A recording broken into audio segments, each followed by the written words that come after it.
Hi, hi, hello, good morning everyone. Welcome back our two shot series जिसमें हमारा one shot रहता है theory and concept और second shot रहता है प्रैक्टिस सेशन। तो आज देखते हैं क्या पढ़ने वाले हम लोग। सबसे आज का टॉपिक क्या है हमारा चैप्टर इलेक्ट्रोकेमिस्ट्री। तो हम लोग जानेंगे आज इलेक्ट्रोकेमिस्ट्री के बारे में। ठीक है, तो आइए शुरू करते हैं। इलेक्ट्रोकेमिस्ट्री होता क्या है देखते हैं। हम्म फिल्म शुरू होने से पहले पता तो होना चाहिए कि उसके अंदर कौन कौन सा टॉपिक आने वाला है, मतलब कहानी क्या होने वाला है। तो आइए, इसके अंदर हमारा जो मुख्य टॉपिक्स रहने वाला है इलेक्ट्रोकेमिस्ट्री के अंदर ये रहेगा। सबसे पहले देखेंगे कंडक्टर्स एंड इलेक्ट्रोलाइट्स क्या होता है। देन उसके बाद सेल्स देखेंगे। Then salt bridge. देन उसके बाद इलेक्ट्रोलाइसिस। उसके बाद फैराडेज लॉ। देन अगला टॉपिक रहेगा हमारा कंडक्टेंस एंड कॉलरॉस लॉ। देन उसके बाद हम लोग देखेंगे नॉस्ट इक्वेशन एंड इलेक्ट्रोकेमिकल सीरीज। और फिर हमारा लास्ट में हम लोग आ जाएंगे batteries, fuel cells and corrosion. उसके बाद हमारा चैप्टर हो जाएगा खत्म। क्या हो जाएगा खत्म, जो कि अभी नहीं हुआ है। अभी शुरू करते हैं। तो सबसे पहले जानेंगे इलेक्ट्रोकेमिस्ट्री होता है क्या है। इलेक्ट्रोकेमिस्ट्री होता क्या है। इलेक्ट्रोकेमिस्ट्री के नाम से ही जानते क्या होगा इसका। नाम से ही इसका पहचान है, इलेक्ट्रोकेमिस्ट्री। इलेक्ट्रोकेमिस्ट्री होता क्या है।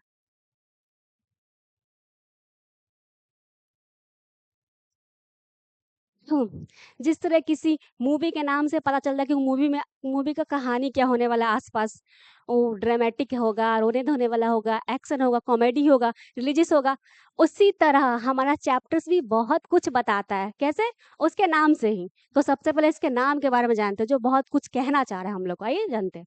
तो सबसे पहले यहाँ देखो इलेक्ट्रो ही लिखा हुआ है, इसके नाम से बच रहा है। इलेक्ट्रो का मतलब होगा यहाँ इलेक्ट्रिसिटी से। क्या होगा? इलेक्ट्रिसिटी से लेना देना रहेगा। और इलेक्ट्रिसिटी क्या होता है वो सबको पता होना चाहिए। Electricity, electricity. और जिसको हम और लिखेंगे इलेक्ट्रिसिटी को इलेक्ट्रिकल एनर्जी भी लिख सकते हैं। क्या लिख सकते हैं? Electrical energy, electrical energy. ठीक है, एनर्जी। गड़बड़ हो गया, सही तो है, इलेक्ट्रिकल एनर्जी। ठीक। अब सेकंड पार्ट यहाँ देखो, केमिस्ट्री। क्या केमिस्ट्री? केमिस्ट्री क्या होता है? Reaction, reaction full of chemical reaction, chemistry. तो सिंपल है, यहाँ क्या डालेंगे हम लोग? Chemical reaction, full of chemical reaction, chemical reaction, chemical reaction. ठीक है। अब जिसको हम लोग केमिकल एनर्जी भी बोल सकते हैं। क्या बोल सकते हैं? Chemical energy, chemical energy, chemical energy. ठीक है, तो क्लियर हुआ हमारा इलेक्ट्रोकेमिस्ट्री क्या कहता है। इलेक्ट्रोकेमिस्ट्री क्या होता है? इलेक्ट्रोकेमिस्ट्री ऐसा चैप्टर है जिसमें जादू होता है। इलेक्ट्रिकल एनर्जी से chemical energy, then chemical energy से इलेक्ट्रिकल एनर्जी, केमिकल एनर्जी से इलेक्ट्रिकल एनर्जी, और इलेक्ट्रिकल एनर्जी से केमिकल एनर्जी। इसी जादू को हम लोग बोलते हैं इलेक्ट्रोकेमिस्ट्री। क्या बोलते हैं? इलेक्ट्रोकेमिस्ट्री। देखो नाम से पता चला, इलेक्ट्रिसिटी आएगा, इलेक्ट्रिकल एनर्जी, केमिकल रिएक्शन माने केमिकल एनर्जी। तो ये रहा हमारा इलेक्ट्रोकेमिस्ट्री। ठीक है, चलो एक एग्जाम्पल से समझते हैं। एग्जाम्पल से, लाइक मोबाइल का बैटरी ले लो या रिमोट का बैटरी। ठीक है, जो हमारा मोबाइल का बैटरी होता है उसमें क्या है? एक सेल है, सेल है। और सेल क्या है? उसके अंदर कुछ ना कुछ केमिकल्स भरा पड़ा है। क्या है? केमिकल्स भरा पड़ा है। और वही केमिकल्स जब आपस में रिएक्ट कर लेते हैं तो वो हमारा मोबाइल काम करता है। ठीक है, मोबाइल काम करता है। क्यों? क्योंकि वो केमिकल जो था हमारा चेंज किस में हो गया? इलेक्ट्रिकल एनर्जी में। क्या चेंज हुआ? वो जो केमिकल एनर्जी था हमारा, केमिकल एनर्जी किस चीज में चेंज हो गया? हमारा इलेक्ट्रिकल एनर्जी में। तभी हमारा मोबाइल चार्ज होता है और काम करने लगता है। Chemical energy converted into, converted into electrical energy. क्या होता है? Electrical energy.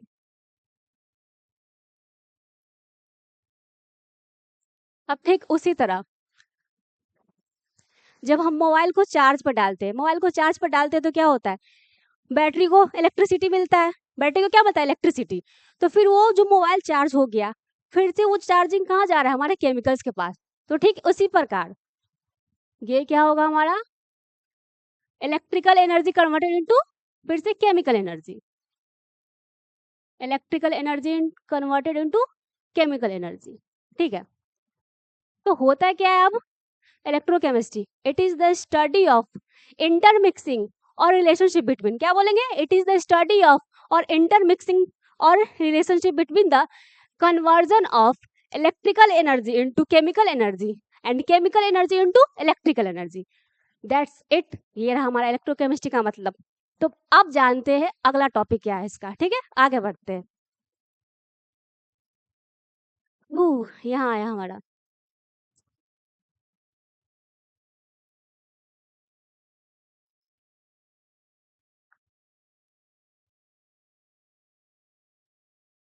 अब देखते हैं कंडक्टर्स और नॉन कंडक्टर्स क्या होता है। कंडक्टर्स एंड इलेक्ट्रोलाइट्स, तो सबसे पहले हम लोग कंडक्टर देखेंगे, उसके बाद ये देखेंगे, इसको क्या देखेंगे बाद में, पहले इसको देखेंगे, ठीक है। इलेक्ट्रिसिटी का मतलब पता है ना, फ्लो ऑफ करंट, जिसको हम इलेक्ट्रिकल एनर्जी भी बोलेंगे। तो हमारा इलेक्ट्रोकेमिस्ट्री कंप्लीट। इसके बाद देखते हैं कंडक्टर्स क्या होता है। कंडक्टर्स, इलेक्ट्रोलाइट्स दो टाइप्स के होते हैं जिसमें हमको पढ़ना है कंडक्टर्स, इसमें हमारा होगा मेटेलिक टाइप्स और सेकेंड इलेक्ट्रोलाइटिक, इलेक्ट्रोलाइटिक सेल, ठीक है। जो एक और एग्जांपल हम लोग देख सकते हैं, पहले रुको, आगे हम लोग पढ़ेंगे इसी चैप्टर में गैल्वेनिक सेल जो होता है, गैल्वेनिक सेल, ठीक है। ये किसका एग्जांपल है हमारा, इलेक्ट्रोकेमिकल सेल का, किसका, इलेक्ट्रोकेमिकल सेल, इलेक्ट्रोकेमिकल सेल जिसमें केमिकल एनर्जी कन्वर्ट होता है इलेक्ट्रिकल एनर्जी में, ठीक है। Chemical energy converted into electrical energy, यही एग्जांपल मेरा मन कर रहा था बहुत देर से बताने का, इलेक्ट्रोलाइटिक, इलेक्ट्रोकेमिकल सेल, और एक और हम लोग पढ़ते क्या, इलेक्ट्रोलाइटिक सेल, ठीक। तो अब उसी के बारे में जानना है हमको, इलेक्ट्रोकेमिस्ट्री क्लियर। अब उसके बाद देखते हैं आगे क्या खेल है, आ जाओ, हाँ। तब देखते हैं दो टाइप्स ऑफ कंडक्टर्स होता है हमारा, मेटेलिक और उसके बाद इलेक्ट्रोलाइटिक। तो मेटेलिक तो बचपन से ही पता है, कंडक्टर होता है, फ्लो कर सकता है करंट फ्रीली, और इसका दूसरा नाम देख लो, इलेक्ट्रॉनिक, मेटेलिक का दूसरा नाम इलेक्ट्रॉनिक। देन उसके बाद देखेंगे सोल्यूशन, इलेक्ट्रोलाइटिक को क्या बोलते हैं, दूसरा नाम इसका सोल्यूशन, क्या बोलते हैं, सोल्यूशन। इलेक्ट्रोलाइटिक कंडक्टर्स और मेटेलिक कंडक्टर्स। अब इसका पॉइंट्स देखते हैं क्या क्या कह रहा है हमसे। Flow of free mobile electrons, जी हाँ, बचपन से ही पता है कि मेटल्स है तो flow of free mobile electrons रहेगा इसमें, चलो क्लियर। नो केमिकल चेंजेस, इसमें केमिकल चेंजेस नहीं दिखने वाले हैं, ओनली फॉर्मिंग्स, नो केमिकल चेंजेस, ठीक है। नो ट्रांसफर ऑफ मैटर, ना इसमें ट्रांसफर ऑफ मैटर होगा, जब जब केमिकल चेंज ही नहीं होने वाला है तो हमारा ट्रांसफर ऑफ मैटर कहाँ से दिखा देगा, तो नो ट्रांसफर ऑफ मैटर, किसके बारे में, मेटेलिक कंडक्टर। देन उसके बाद फैराडेज लॉ नॉट फॉलोड, सबसे बड़ी बात इसमें फैराडे लॉ फॉलो ही नहीं होगा, तो ये इलेक्ट्रोकेमिस्ट्री के लिए उतना वैलिड नहीं है। वैलिड कौन सा होने वाला है, ये है, ये है इसका बेस्ट फ्रेंड जो इस चैप्टर में चलने ही वाला है, क्योंकि इसके पास देखो क्या शक्ति है, इसमें ना physical and chemical changes occurs दिखेगा, फिजिकल एंड केमिकल चेंजेस दिखेगा, जिस चीज में ये फिजिकल कुछ केमिकल रिएक्शंस दिखेगा ही नहीं, तो इलेक्ट्रोकेमिस्ट्री हम लोग कैसे पढ़ेंगे, कैसे पता करेंगे कि इंटर कन्वर्जन हो रहा है इलेक्ट्रिकल एनर्जी से केमिकल एनर्जी और केमिकल एनर्जी से इलेक्ट्रिकल एनर्जी, पता ही नहीं चलेगा। तो ये इसको क्यों रखेगा कोई, कंडक्टर्स को नहीं रखना है, बस एज ए इंफॉर्मेशन के लिए जान लो। ये है, ये चलने वाला, क्या चलने वाला हमारा इलेक्ट्रोलाइटिक कंडक्टर्स, बस इसको देख लो। इसमें तो फैराडे लॉ भी फॉलो नहीं करता है कंडक्टर्स वाले में। इसका देखो, temperature increase, metallic resistant increase, simple, temperature बढ़ेगा तो मेटेलिक रेसिस्टेंस भी बढ़ेगा। अब यहाँ देखो, ये क्लियर हमारा मेटेलिक कंडक्टर्स। अब इस पे आते हैं हमारा सोल्यूशन, जो फेवरेट इस चैप्टर का होने वाला है, सोल्यूशन या इलेक्ट्रोलाइटिक कंडक्टर, इसको याद रखेंगे इलेक्ट्रोलाइटिक कंडक्टर से, ठीक है। यहाँ देखो, flow of free ions, molten और एक्वस, मोल्टेन और एक्वस फ्रीज टाइप जो रहता है मोल्टेन और एक्वस सब में ही रह सकता है। तो इसके पास तो गुण ही गुण है जो इस चैप्टर में चलने वाला है। फ्लो ऑफ फ्री आयंस, उसके बाद फिजिकल एंड केमिकल चेंजेस दिख सकता है, मतलब केमिकल रिएक्शन इसमें होगा। और हमारे कंडक्टर्स वाले में केमिकल रिएक्शन नहीं होने वाला था, और यहाँ फिजिकल एंड केमिकल चेंजेस दिखेगा, मतलब केमिकल रिएक्शन होगा, कुछ न कुछ तो होगा। ठीक, उसके बाद देखो ट्रांसफर ऑफ मैटर आयंस, इसमें होगा, इसमें हो रहा था no transfer of matter, but हमारे इलेक्ट्रोलाइटिक कंडक्टर्स में ट्रांसफर ऑफ मैटर हो रहा है। देन उसके बाद इसमें फैराडे लॉ भी फॉलो हो रहा है। देखो Faraday's law is followed, Faraday law तो फॉलो करना ही करना है इलेक्ट्रोकेमिस्ट्री के लिए। देन इसका एग्जांपल वाटर, NaCl, AgNO3, क्या क्या एग्जांपल है हमारा इलेक्ट्रोलाइटिक कंडक्टर्स का, water, NaCl and AgNO3, silver nitrate, sodium chloride, sodium chloride और सिल्वर नाइट्रेट और वाटर, किसका एग्जांपल हो गया हमारा इलेक्ट्रोलाइटिक कंडक्टर्स का। देन इसके बाद कंडक्टर वाला एग्जांपल बताओ, कंडक्टर वाला सबको पता होगा, मेटल, अलॉयज एंड ग्रेफाइट। बचपन वाला एग्जांपल ग्रेफाइट, बचपन से ही पढ़ते आ रहे, जब हम लोग नॉन मेटल मेटल पढ़ते थे तब ये आता था ना एक्सेप्शन वाला, वही वाला example, metals, alloys and graphite. कौन किसका होने वाला है इलेक्ट्रॉनिक कंडक्टर्स का। क्लियर हमारा कंडक्टर्स, कंडक्टर्स क्लियर, जिसमें हम लोग पढ़े मेटेलिक कंडक्टर्स। देन उसके बाद सोल्यूशन जिसको इलेक्ट्रोलाइटिक कंडक्टर बोलेंगे, और इस चैप्टर में चलने वाला कौन है ये हमारा इलेक्ट्रोलाइटिक कंडक्टर्स, जिसके पास है flow of free ions, flow of free ions, physical and chemical reaction changes, transfer of matter भी होगा, फैराडे लॉ भी फॉलो करेगा। और इसका example hydrogen, water, sodium chloride और सिल्वर नाइट्रेट। बट अरे यहाँ था ना, जैसे ही टेम्परेचर इंक्रीज करेंगे हमारा मेटेलिक रेजिस्टेंस बढ़ेगा, बट इलेक्ट्रोलाइटिक का क्या हो जाएगा रेजिस्टेंस घट जाएगा। क्या होगा रेजिस्टेंस घट जाएगा। टेम्परेचर इंक्रीज करते ही मेटेलिक रेजिस्टेंस कंडक्टर का इंक्रीज होगा, बट इलेक्ट्रोलाइटिक का रेजिस्टेंस डिक्रीज हो जाएगा। बस थोड़ा सा ये था इसमें ट्विस्ट। अब यहाँ देखते हैं, अब नेक्स्ट टॉपिक की तरफ बढ़ते हैं। ये हमारा क्लियर होगा इलेक्ट्रोकेमिस्ट्री क्या होता है वो क्लियर होगा, कंडक्टर्स क्या है, इलेक्ट्रोलाइटिक कंडक्टर्स क्या है और सॉल्यूशन ये भी क्लियर हो गया। अब ये देखेंगे कि इलेक्ट्रोलाइट्स होता क्या है, types of electrolytes. Types of electrolytes जानने से पहले हम लोग ये जानते हैं कि इलेक्ट्रोलाइट्स होता क्या है। क्या इलेक्ट्रोलाइट्स होता क्या है,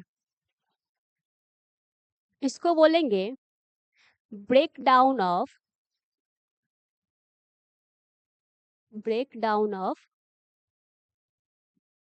कंपाउंड्स। क्या बोलेंगे इलेक्ट्रोलाइट्स का मतलब टूट फूट जाना, बिल्कुल टूट जाना, क्या टूट जाना।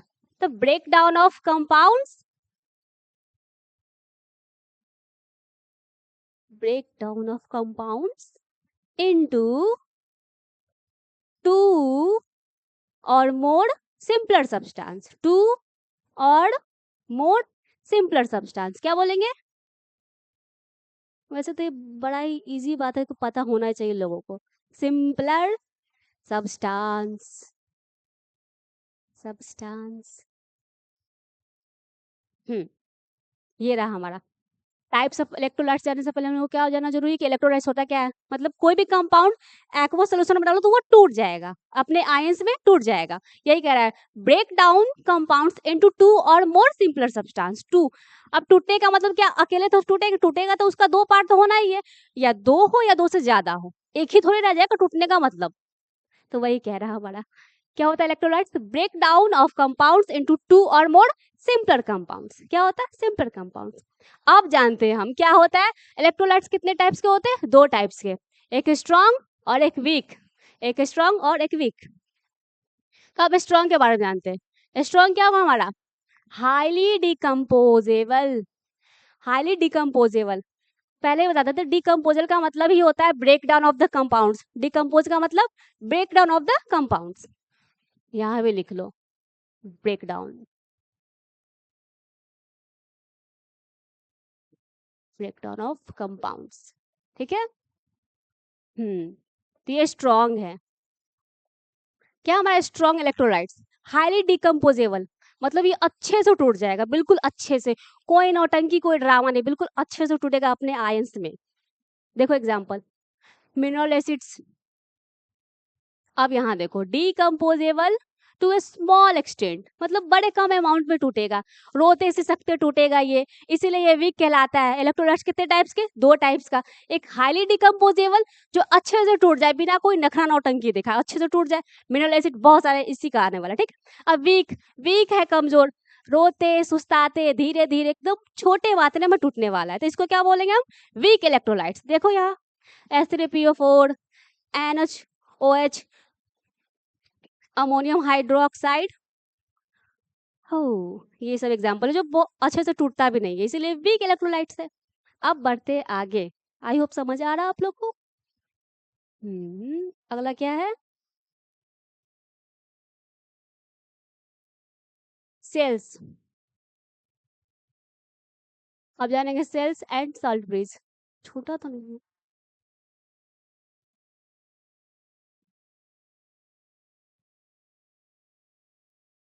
सबसे पहले सेल के बारे में जानेंगे, उसके बाद सॉल्ट ब्रिज के बारे में जान लेंगे, ठीक है। सेल्स के बारे में जानते पहले ये जानो कि सेल्स होता क्या है। यहाँ पे लिख देते, ठीक है। सेल्स होता क्या है? सेल्स का बड़ा सिंपल डेफिनेशन है, ये बायोलॉजी वाला सेल्स नहीं है। क्या होता है? Basic fundamental and unit of life, वो वाला नहीं है। ये हमारा सेल है, केमिस्ट्री वाला, बैटरी वाला।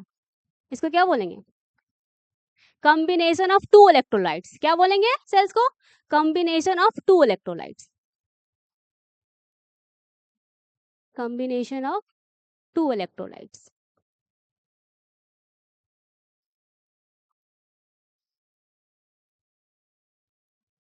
ठीक, तो ये हमारा हुआ cells, combination of two electrolytes.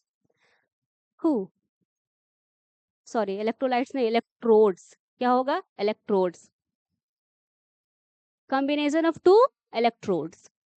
और इलेक्ट्रोड्स का भी यूज आने वाला है, तो लगे हाथ ये भी जानते थे कि इलेक्ट्रोड्स क्या होता है, ठीक है। ठंडा हो जाएगा। इलेक्ट्रोड्स क्या होता है?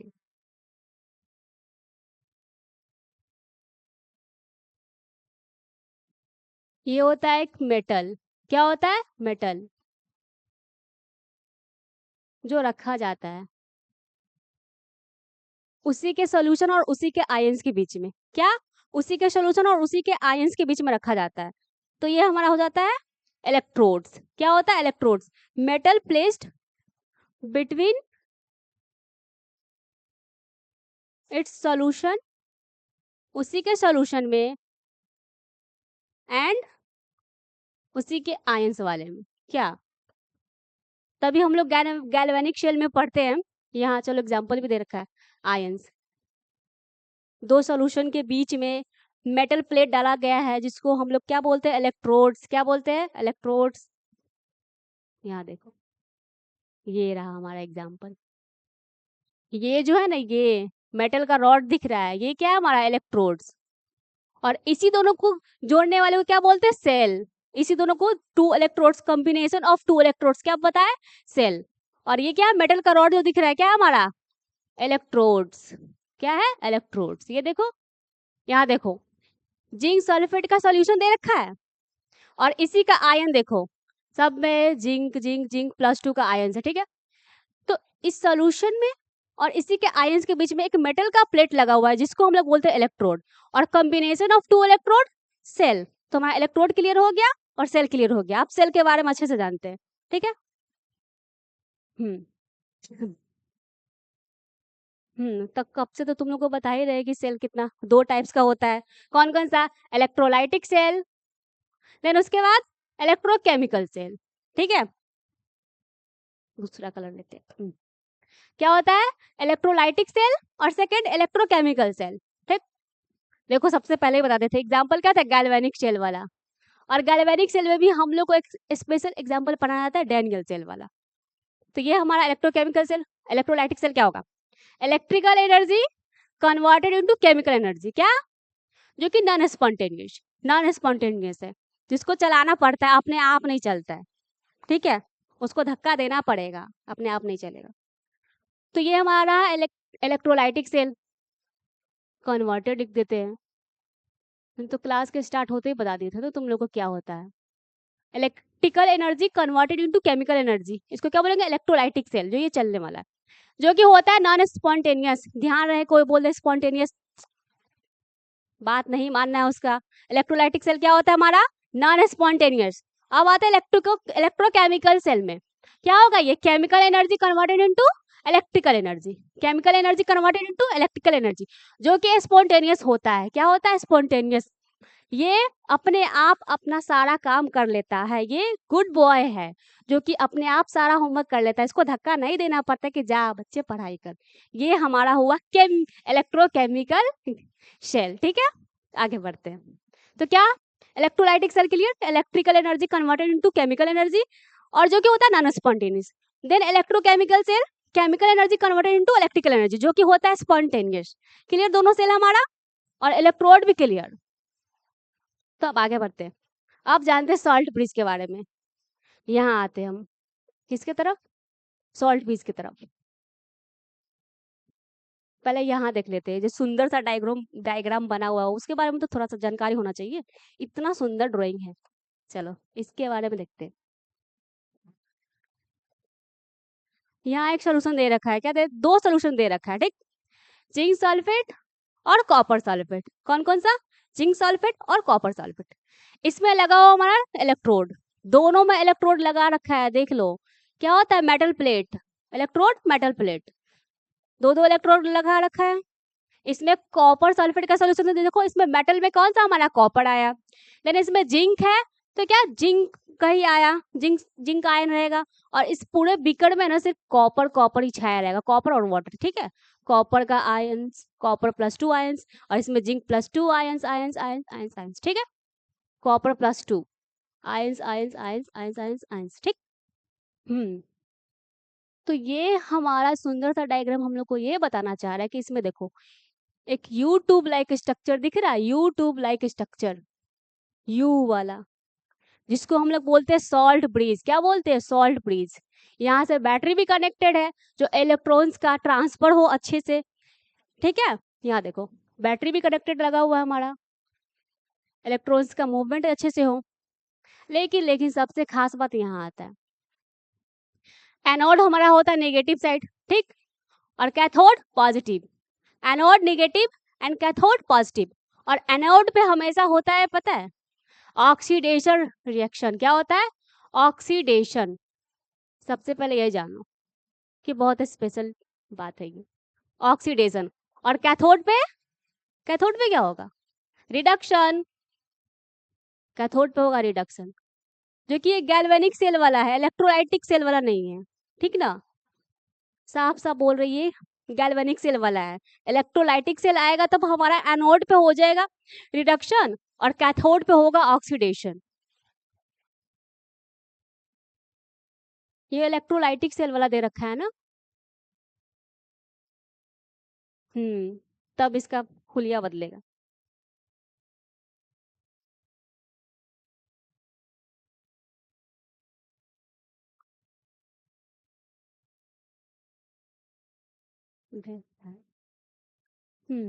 तब बदल दो, इंटरचेंज करो।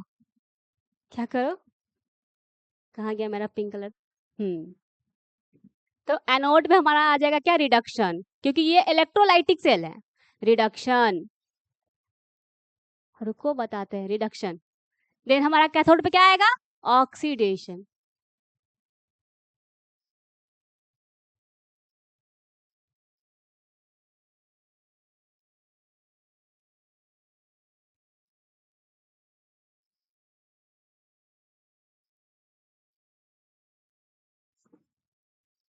चलो ये सब तो जान लिए। अब इस कहानी से क्या शिक्षा मिल रहा है हम लोग को? कि इस चैप्टर में ना वो आ गया, कौन सा? रेडॉक्स। रेडॉक्स का भी यूज बहुत ज्यादा होने वाला, जिसमें सबको पता होना चाहिए कि हमारा ऑक्सीडेशन रिएक्शन क्या होता है और रिडक्शन क्या होता है। तो थोड़ा सा तुम लोग को बता दें, क्योंकि इस चैप्टर में बहुत इस्तेमाल होने वाला है, आगे जब न्यूमेरिकल्स आएगा तो हम लोग को बहुत यूज आने वाला है इसका। ऑक्सीडेशन क्या होता है और रिडक्शन क्या होता है, शॉर्ट में जानते हैं, शॉर्ट में। अब सोचोगे कि चैप्टर जैसे पढ़ा था वैसे नहीं हो सकता, जान लो रेडॉक्स क्या होता है।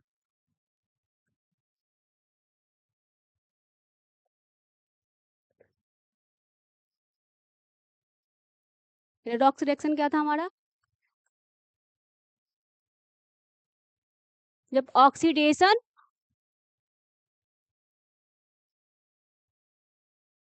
छोड़ो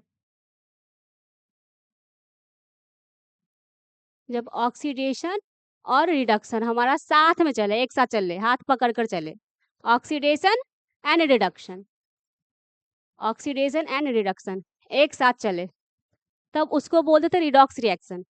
वो तो पता चला कि हाँ ऑक्सीडेशन एंड रिडक्शन हमारा साथ में चलने वाला है, उसको बोलते हैं रिडॉक्स रिएक्शन। देन इसके बाद ये थोड़ा सा पता होना चाहिए कि ऑक्सीडेशन क्या होता है, ऑक्सीडेशन क्या होता है और रिडक्शन क्या होता है।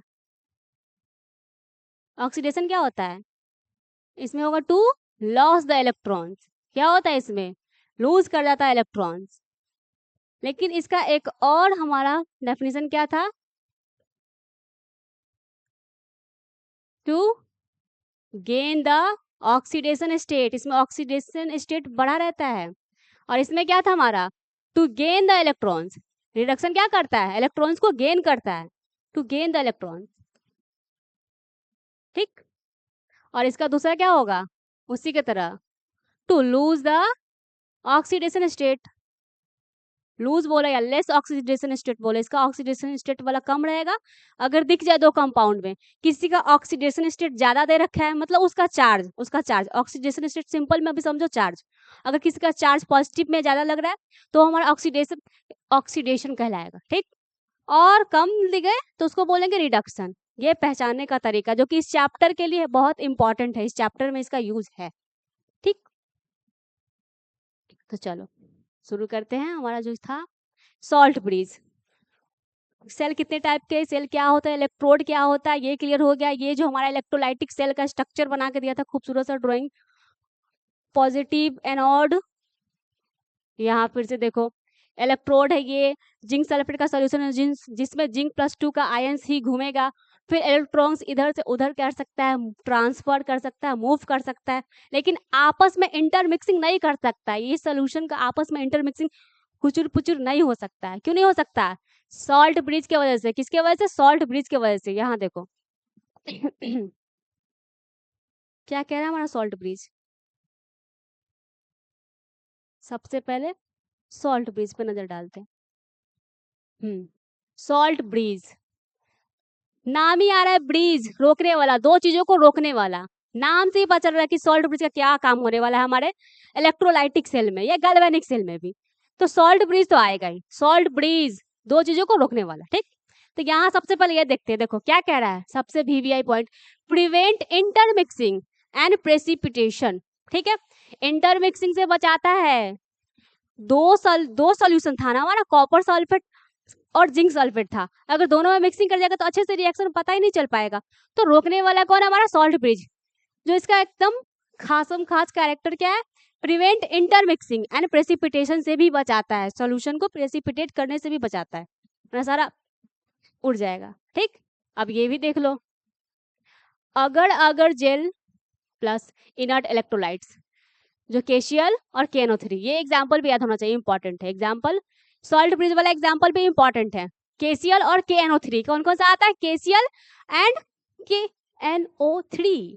उसके बाद इसका फंक्शन था हमारा सॉल्ट ब्रिज का, कंप्लीट द सर्किट, इसके मेहरबानी से हमारा सर्किट कंप्लीट होता है। इतना मेहनत से जो दो बीकर्स था, दो सोल्यूशन था, इलेक्ट्रॉन आवर में आपस में मूव कर रहे थे इधर उधर, तो क्या हमारा सर्किट को कंप्लीट करने का कौन आता है, सॉल्ट ब्रिज। अब देखो मेंटेन्स इलेक्ट्रिकल न्यूट्रलिटी, यहाँ भी आ गया, मेंटेन करता है इलेक्ट्रिकल न्यूट्रलिटी। अगर सॉल्ट ब्रिज ही दोनों सॉल्यूशन से रिएक्ट कर जाता तब तो सॉल्यूशन का सत्यानाश हो जाता ना। तो इसके पास खुद भी सेल्फ कंट्रोल है, क्या है, इलेक्ट्रिकल न्यूट्रलिटी। तभी तो बोला गया है, यहाँ देखो, अगर gel plus inert electrolyte, inert माने क्या, जो किसी से लेना देना नहीं, लड़ने झगड़ने नहीं जाता, वो अपने काम से मतलब रखता, ठीक। तो यहाँ क्या दे रखा, इनर इलेक्ट्रोलाइट, इसलिए ये एग्जाम्पल याद होना चाहिए, पोटासियम क्लोराइड एंड KNO3, ठीक। Potassium nitrate and potassium chloride, क्या नाम है दोनों का, potassium chloride and potassium nitrite. तो क्लियर, हमारा सॉल्ट ब्रिज से नाम से ही पता चल रहा है कि दो चीजों को रोकने वाला। तो कि सबसे पहले क्या है इसका, प्रिवेंट इंटरमिक्सिंग, क्या आएगा, प्रिवेंट इंटरमिक्सिंग एंड प्रेसिपिटेशन से बचाता है। Then maintains the electrical neutrality, ये खुद नहीं लड़ने चला जाएगा, इसके पास भी पता है कि हाँ मेंटेन द इलेक्ट्रिकल न्यूट्रलिटी। और देन इसके बाद क्या आता है, कंप्लीट द सर्किट, क्या करता है, सर्किट को कंप्लीट। ठीक, तो सॉल्ट ब्रिज भी क्लियर, आगे बढ़ते हैं। क्या है हमारा, इलेक्ट्रोलाइसिस एंड फैराडेज लॉ। क्या आ गया, इलेक्ट्रोलाइसिस एंड फैराडेज लॉ। तो इसमें दोनों देख नहीं सकते हैं, एक ही चीज देखेंगे ना पहले, इसमें पेन चेंज करते हैं। तो सबसे पहले देखेंगे इलेक्ट्रोलाइसिस क्या होता है। ठीक है, इलेक्ट्रोलाइसिस क्या होता है, कहाँ पे बताएं हम, रुको साइड में बताते हैं तुम लोग को, कोने में। इलेक्ट्रोलाइसिस, इलेक्ट्रोलाइसिस क्या होता है, इलेक्ट्रोलाइट्स क्या होता था हमारा, electrolytes break down of compounds two और मोर सिंपल सब्सटेंस में, तो उसी प्रोसेस को हम लोग बोलते हैं electrolysis. The process of break down of electrolytes known as electrolysis. Direct यहाँ पे लिखते हैं शॉर्ट में, ठीक, प्रोसेस ऑफ इलेक्ट्रोलाइट, प्रोसेस क्या हुआ, process of electrolytes, process of break down of compounds, जो कि हमारा इलेक्ट्रोलाइट्स का था ना definition, break down of compounds, break down of compounds, इसको क्या बोलेंगे हम, इलेक्ट्रोलाइसिस। क्या बोल देंगे, इलेक्ट्रोलाइसिस। प्रोसेस आ गया तो इलेक्ट्रोलाइसिस, और इलेक्ट्रोलाइट्स आया तो ब्रेक डाउन ऑफ सब्सटेंस, तो यहाँ लिखते हैं इलेक्ट्रोलाइसिस, इलेक्ट्रोलाइसिस। ज्यादा गंदा हो गया ना, यहाँ से इसका डेफिनेशन बस समझने के लिए कि इलेक्ट्रोलाइसिस होता क्या है। ठीक, अब देखते हैं क्या होता है इलेक्ट्रोलाइसिस, ये तो बचल गया। अब देखेंगे फैराडेज लॉ क्या होता है, इलेक्ट्रोलाइसिस क्लियर। उसके बाद आप देखेंगे फैराडेज लॉ, कौन सा लॉ, फैराडेज लॉ, लॉ जिसका दो लॉ है, फर्स्ट लॉ और सेकंड लॉ। फैराडेज लॉ का कितना टाइप्स, दो, first law and second law, जिसमें दोनों अलग अलग बात बताता है। जाहिर सी बात है अलग ही बताएगा ना, वरना एक ही लॉ रहता है। तो फर्स्ट लॉ क्या कहता है हमारा, first law, amount deposited directly proportional to charge passed. Simple, amount माने क्या, कुछ अमाउंट होगा उसका वजन होगा, माने वेट, अमाउंट माने कुछ वजन होगा तो वेट। जो हमारा वेट होता है कंपाउंड्स का, वो directly proportional charge past, charge उससे कितना पास कर रहा है उसके डायरेक्टली प्रोपोर्शनल होगा, कितना, वजन के directly proportional to the charge pass. यहाँ हमारा फॉर्मूला रखा है, formula very very important formula, weight बराबर जेड आई इंटू टी। रुको इसको हम थोड़ा सिंपलर फॉर्म में लिख कर दिखा दे। ठीक, सबसे पहले क्या होगा, हमारा वेट होगा, वेट, ठीक, डायरेक्टली प्रोपोर्शनल टू क्या है हमारा, चार्ज, तो यहाँ क्या आएगा, चार्ज। और तुम लोग को चार्ज का फॉर्मूला तो पता ही है, चार्ज क्या था हमारा, करेंट इनटू टाइम। क्या होता है चार्ज हमारा, करेंट इनटू टाइम, इसीलिए यहाँ पे आया है आई इंटू टी। क्या आया है, आई इंटू टी, आई इंटू टी। तो ये हमारा क्या था, करेंट का फॉर्मूला। ठीक, अब जहाँ इलेक्ट्रोलाइट का बात आ गया, पहले बोलते इलेक्ट्रिसिटी, इलेक्ट्रिसिटी क्या, चार्ज, चार्ज क्या, करंट, तो ये सब तो आता ही रहेगा इस चैप्टर में। तो क्या कहता है हमारा first law, amount deposited directly proportional to charge passed. तो ये रहा हमारा, ये डेफिनेशन से हमारा फॉर्मूला बनता है। ठीक, और ये जो हमारा जेड है, यहाँ पे जेड दे रखा है, ये हमारा क्या कांस्टेंट है, जेड हमारा कांस्टेंट है, और इसका भी इज्जत है, बहुत ज्यादा इज्जत है, जो हमारा फॉर्मूला क्वेश्चन सॉल्व करने में बहुत मदद करेगा। ठीक, तो इसका जेड का मतलब लिखते हैं, कहाँ पे कहाँ पे कहाँ पे, नीचे लिखते हैं। ठीक, जेड जो होता है हमारा, वो होता है हमारा क्या, इक्विवेलेंट वेट। क्या होता है, इक्विवेलेंट वेट। फिर से आ गया ना मोल कॉन्सेप्ट, मोल कॉन्सेप्ट कभी पीछा नहीं छोड़ता है, फिजिकल केमिस्ट्री में हमेशा आते ही रहता है। तो इक्विवेलेंट वेट क्या था हमारा, molecular weight by n factor. क्या था? एन फैक्टर, या उसको वैलेंसी फैक्टर भी बोलते हैं, एन फैक्टर। ठीक, और यहाँ एन का मतलब पता क्या होगा? Faraday's constant. यहाँ देखो, यहाँ पे देखो ध्यान से, क्या है ये? फैराडेज लॉ कांस्टेंट वाला 96,500 कूलम्ब। क्या? 96,500 कूलम्ब, क्योंकि ये फोर्स है। और फैराडेज लॉ का कांस्टेंट का ये वैल्यू है हमारा, ये याद होना चाहिए। लर्न कितना है? 96,500 फैराडेज लॉ वाला। ठीक, ये कांस्टेंट भी आएगा। तो अब हमारा फाइनल फॉर्मूला बनने वाला है फर्स्ट लॉ का, वजन निकालने के लिए। वेट बोल दे, अमाउंट बोल दे, मास बोल दे। ठीक, क्या बनने वाला है हमारा? सबसे पहले इक्विवेलेंट वेट नहीं, मॉलिक्यूलर वेट जेड की तरह। जेड का हमारा क्या निकला है? अल्टीमेटली जेड हमारा जो कांस्टेंट है उसका क्या निकला formula? Molecular weight n factor. तो यहाँ एन आएगा और फैराडेज कांस्टेंट भी आएगा। क्या आएगा? फैराडेज। ठीक, और ऊपर क्या था हमारा सेकंड में? चार्ज क्या था? Current into time. क्या था? Current into time. तो ये हमारा बन गया सर्वगुण संपन्न फॉर्मूला, जो कि वेरी वेरी इंपॉर्टेंट है, क्वेश्चंस आते हैं इससे। ये रहा फर्स्ट लॉ हमारा, यही कहता है। क्या कहता है फर्स्ट लॉ? ये कहता है जो हमारा वजन होगा डायरेक्टली प्रोपोर्शनल टू चार्ज। तो ये पता रहे, एन फैक्टर। ठीक, अब देखते हैं सेकेंड लॉ क्या होता है। हमारा सेकेंड लॉ क्या कहता है?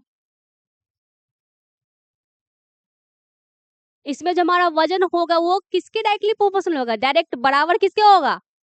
इक्विवेलेंट वेट के। किसके?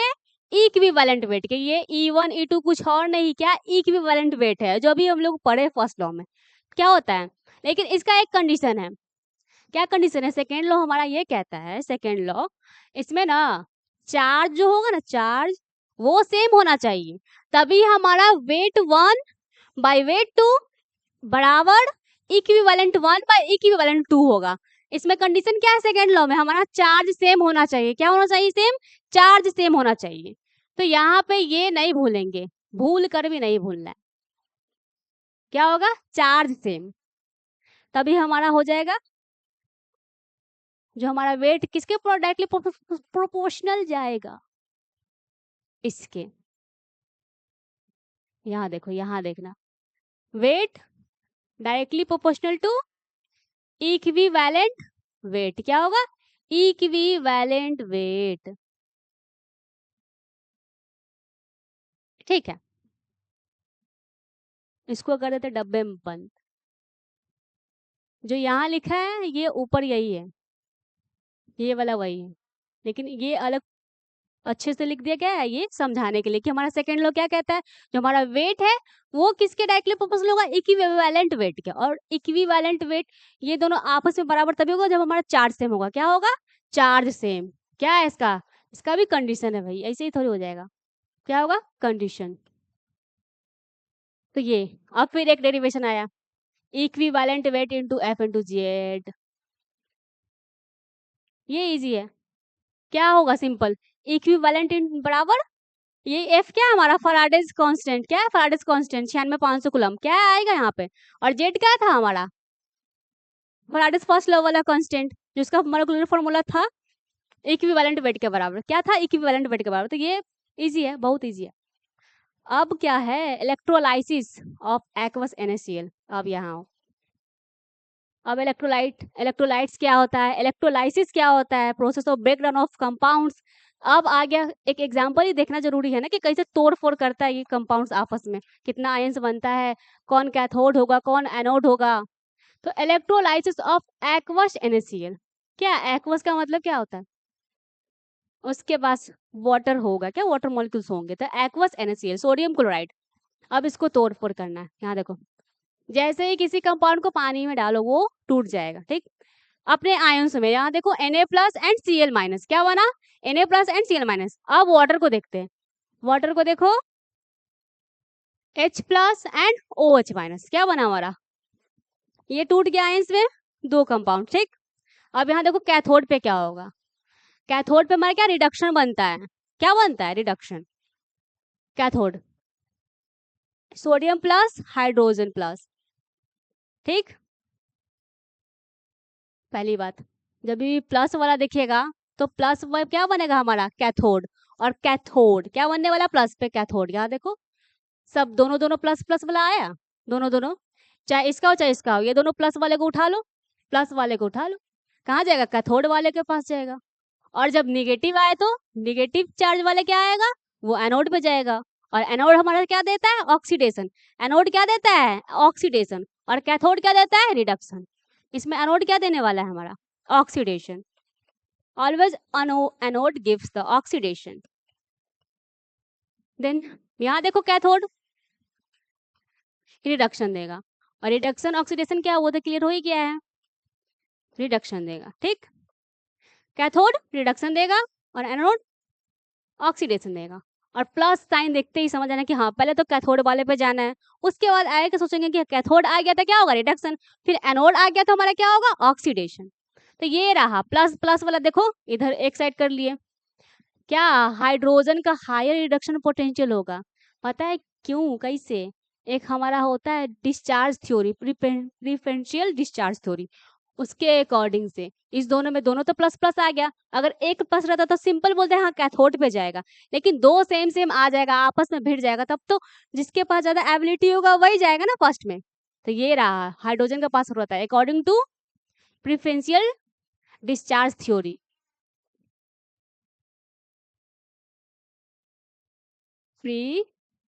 Preferential discharge theory.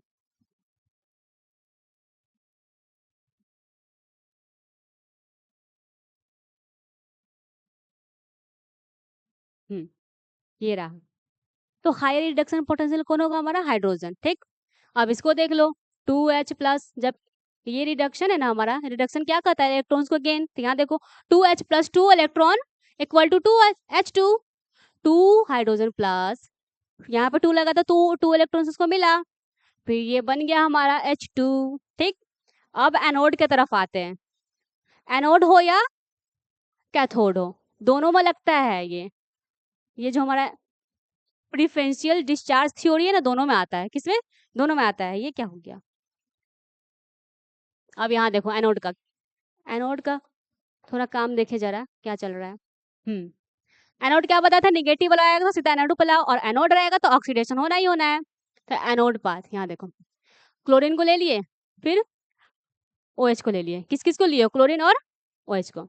यहाँ देखो क्लोरीन का होगा लोअर रिडक्शन पोटेंशियल, क्या होगा, लोअर रिडक्शन पोटेंशियल, किससे, OH से, माने OH क्या होगा हमारा, हायर रिडक्शन पोटेंशियल, क्या होगा, हायर रिडक्शन पोटेंशियल। इसमें भी हमारा आएगा प्रिफरेंशियल डिस्चार्ज थ्योरी, जो हम लोग नेक्स्ट क्वेश्चन प्रैक्टिस सेशन करेंगे ना, उसमें तुम लोग को बताएंगे हम। ठीक, कुछ कुछ ट्रिक्स आता तब फटाक से बता देंगे कि हाँ कौन सा एनोड पे जाने वाला, कौन सा कैथोड पे जाने वाला। ठीक, तो यहाँ देखते हैं, यहाँ देखो, क्योंकि ये हमारा एनोड है, और एनोड क्या करता है, ऑक्सीडेशन, और ऑक्सीडेशन क्या करता है, लूज इलेक्ट्रॉन्स। यहाँ देखो 2 क्लोरीन, क्लोरीन 2+, 2 इलेक्ट्रॉन लूज कर गया, तो हमारा ऑक्सीडेशन हो गया। तो ये रहा हमारा इलेक्ट्रोलाइसिस ऑफ एक्वस NaCl। कोई कंपाउंड कैसे ब्रेक डाउन होता है, कौन एनोड पे जाएगा, कौन कैथोड पे जाएगा, फिर एनोड पे जाएगा तो क्या होगा, फिर कैथोड पे जाएगा तो क्या बनने वाला है। तो ये क्लियर, आगे बढ़ते हैं। ठीक है, क्या है अब आ गया इलेक्ट्रोलाइटिक कंडक्टेंस, इलेक्ट्रोलाइटिक कंडक्टेंस ही कंडक्टेंस। ठीक, अब देखिए जरा तो अब हम देखने वाले इलेक्ट्रोलाइटिक कंडक्टेंस, कंडक्टेंस, जिसमें सबसे पहले देखेंगे स्पेसिफिक कंडक्टेंस, क्या होगा स्पेसिफिक कंडक्टेंस, फिर इक्विवेलेंट कंडक्टेंस, देन इसके बाद मोलर कंडक्टेंस, मोलर कंडक्टेंस। ठीक, तो यहाँ देखते हैं स्पेसिफिक कंडक्टेंस, इलेक्ट्रोलाइटिक कंडक्टेंस तो ये हमारा हो गया, लेकिन इसमें एक चीज तो छूट गया है, क्या छूट रहा है, यहाँ बताए क्या, मुझे बताए, इसका नाम क्या है, स्पेसिफिक कंडक्टेंस, इसको क्या बोलते हैं, कप्पा, क्या बोलते हैं, कप्पा, नॉट कडप्पा। क्या है ये कप्पा, स्पेसिफिक कंडक्टेंस। कप्पा, कितना अच्छा नाम है ना। ठीक, के को क्या बोलेंगे, कप्पा। तो हमारा स्पेसिफिक कंडक्टेंस क्या कहता है, स्पेसिफिक कंडक्टेंस हमारा आएगा स्पेसिफिक रेजिस्टेंस से। ठीक है, किससे आएगा, स्पेसिफिक रेजिस्टेंस से। और इलेक्ट्रोलाइटिक कंडक्टेंस भी हमारा एक होता है, उसको क्यों भूल गए हम लोग, पहले इसका ही देखेंगे हम लोग। इलेक्ट्रोलाइटिक कंडक्टेंस जिसको हम लोग सी और जी से दिखाते, किससे, सी और जी से, जो किसके इनवर्सली प्रोपोर्शनल होगा, हमारे रेजिस्टेंस के रेसिप्रोकल होगा, किसके, रेजिस्टेंस के रेसिप्रोकल होगा। ठीक, इलेक्ट्रोलाइटिक कंडक्टेंस। अब हमारा स्पेसिफिक कंडक्टेंस, या स्पेसिफिक कंडक्टेंस को एक और नाम दे सकते हैं, पता है क्या, सीधा सिंपल कंडक्टिविटी। क्या बोल देंगे, कंडक्टिविटी, कंडक्टिविटी। अब स्पेसिफिक कंडक्टेंस आ गया, जिस तरह इलेक्ट्रोलाइटिक कंडक्टेंस में हमारा क्या, रेसिप्रोकल ऑफ रेसिस्टेंस, किससे, रेसिप्रोकल ऑफ रेसिस्टेंस, माना उसका उल्टा 1/r, सी और जी। ठीक है, जिसको ओम बोलेंगे, ओम इनवर्स। इसका ऐसा यूनिट क्या हो जाएगा, ओम इनवर्स या सीमेंस, ओम इनवर्स या साइमेंस, अंग्रेजी नाम है, साइमेंस। ठीक, इसका हो गया इलेक्ट्रोलाइटिक कंडक्टेंस, जिसको सी और जी दोनों से दिखा सकते हैं, क्वेश्चन में आएगा तो। ठीक, अब स्पेसिफिक कंडक्टेंस आ गया, नाम आ गया स्पेसिफिक कंडक्टेंस, तो इसमें कुछ नया टर्म दिखेगा। स्पेसिफिक कंडक्टेंस हम पढ़ने से पहले एक चीज और जानना पड़ेगा हम लोगों को, एक और चीज है जिसके बारे में जान लेना चाहिए हम लोगों को, वो क्या है, स्पेसिफिक रेजिस्टेंस। क्या हुआ, स्पेसिफिक, स्पेसिफिक रेजिस्टेंस। ठीक, स्पेसिफिक रेजिस्टेंस को शो करते हैं हम लोग किससे, इस तरह, रो से। ठीक, रो से डिनोट करते हैं, और इसका फॉर्मूला होता है क्या, resistance into area by length. क्या होता है, resistance into area by length, ये हमारा है स्पेसिफिक रेजिस्टेंस। अब हम लोग को समझ में आएगा अच्छे से कि स्पेसिफिक कंडक्टेंस क्या होता है। ठीक है, कहीं ना कहीं इसका साथ देना ये आता है, जिस तरह इलेक्ट्रोलाइटिक कंडक्शन में साथ देना रेजिस्टेंस आता है। तो यहाँ देखो, अब देखो स्पेसिफिक कंडक्टेंस, जिसको के से डिनोट करते हैं, किससे, के से। अब इसका फॉर्मूला समझ में आएगा, 1/r रेजिस्टेंस एंड L/A। ये देखो, ये देखो, जो हमारा स्पेसिफिक कंडक्टेंस होता है क्या होता है, reciprocal of kappa is 1 specific resistance. क्या होता है, 1 तो हमारा स्पेसिफिक कंडक्टेंस हो गया इनवर्स ऑफ स्पेसिफिक रेजिस्टेंस। क्या होगा, इनवर्स ऑफ स्पेसिफिक रेजिस्टेंस। और जिसको स्पेसिफिक रेजिस्टेंस का फॉर्मूला पता है, वो ऑटोमेटिक बता देगा कि हाँ स्पेसिफिक कंडक्टेंस क्या होने वाला। ठीक, तो जिसको हम L/A को डिनोट करते हैं सेल कांस्टेंट, इसको क्या बोलते हैं, सेल कांस्टेंट, L/A। साइड में ले जाके L/A, क्वेश्चन में भी मेंशन रहेगा, तो क्या समझ लेंगे, सेल/A, सेल कांस्टेंट, जिसमें हमारा लेंथ गिवन रहेगा और एरिया भी गिवन रहेगा। ठीक, अब इसका यूनिट देखो, इसका ओम इनवर्स और सेंटीमीटर इनवर्स। क्या होगा, ओम इनवर्स और सेंटीमीटर इनवर्स, इसमें लेंथ का रेफर आ गया ना, तो ओम इनवर्स और सेंटीमीटर इनवर्स। ये क्लियर हो गया हमारा स्पेसिफिक रेजिस्टेंस क्या होता है। स्पेसिफिक रेजिस्टेंस का रेसिप्रोकल हमारा होता है स्पेसिफिक कंडक्टेंस, जिसको के से डिनोट करते हैं। और ये रहा हमारा सुंदर सा फॉर्मूला, 1/r। देखो उल्टा हो जाएगा ना, हमारा रेजिस्टेंस और एरिया नीचे आ जाएगा और लेंथ ऊपर चला जाएगा, ये हमारा हो गया स्पेसिफिक कंडक्टेंस। ठीक है, clear, ohm inverse by centimetre inverse. अब आते हैं इक्विवेलेंट कंडक्टेंस। इक्विवेलेंट से सुना सुना लग रहा है, इक्विवेलेंट वेट, वही है ये। यहाँ देखो, पहली बात कि जब भी इस तरह का टर्म आए तो इसको ना ऐसा तो शो करते ही हैं, ऐसे कैसे शो करते हैं, ऐसे उल्टा भी तो शो करते ही हैं। इसका एक और तरीका है, क्वेश्चन में मेंशन हो तो देखना, इस तरह भी दिखाते हैं।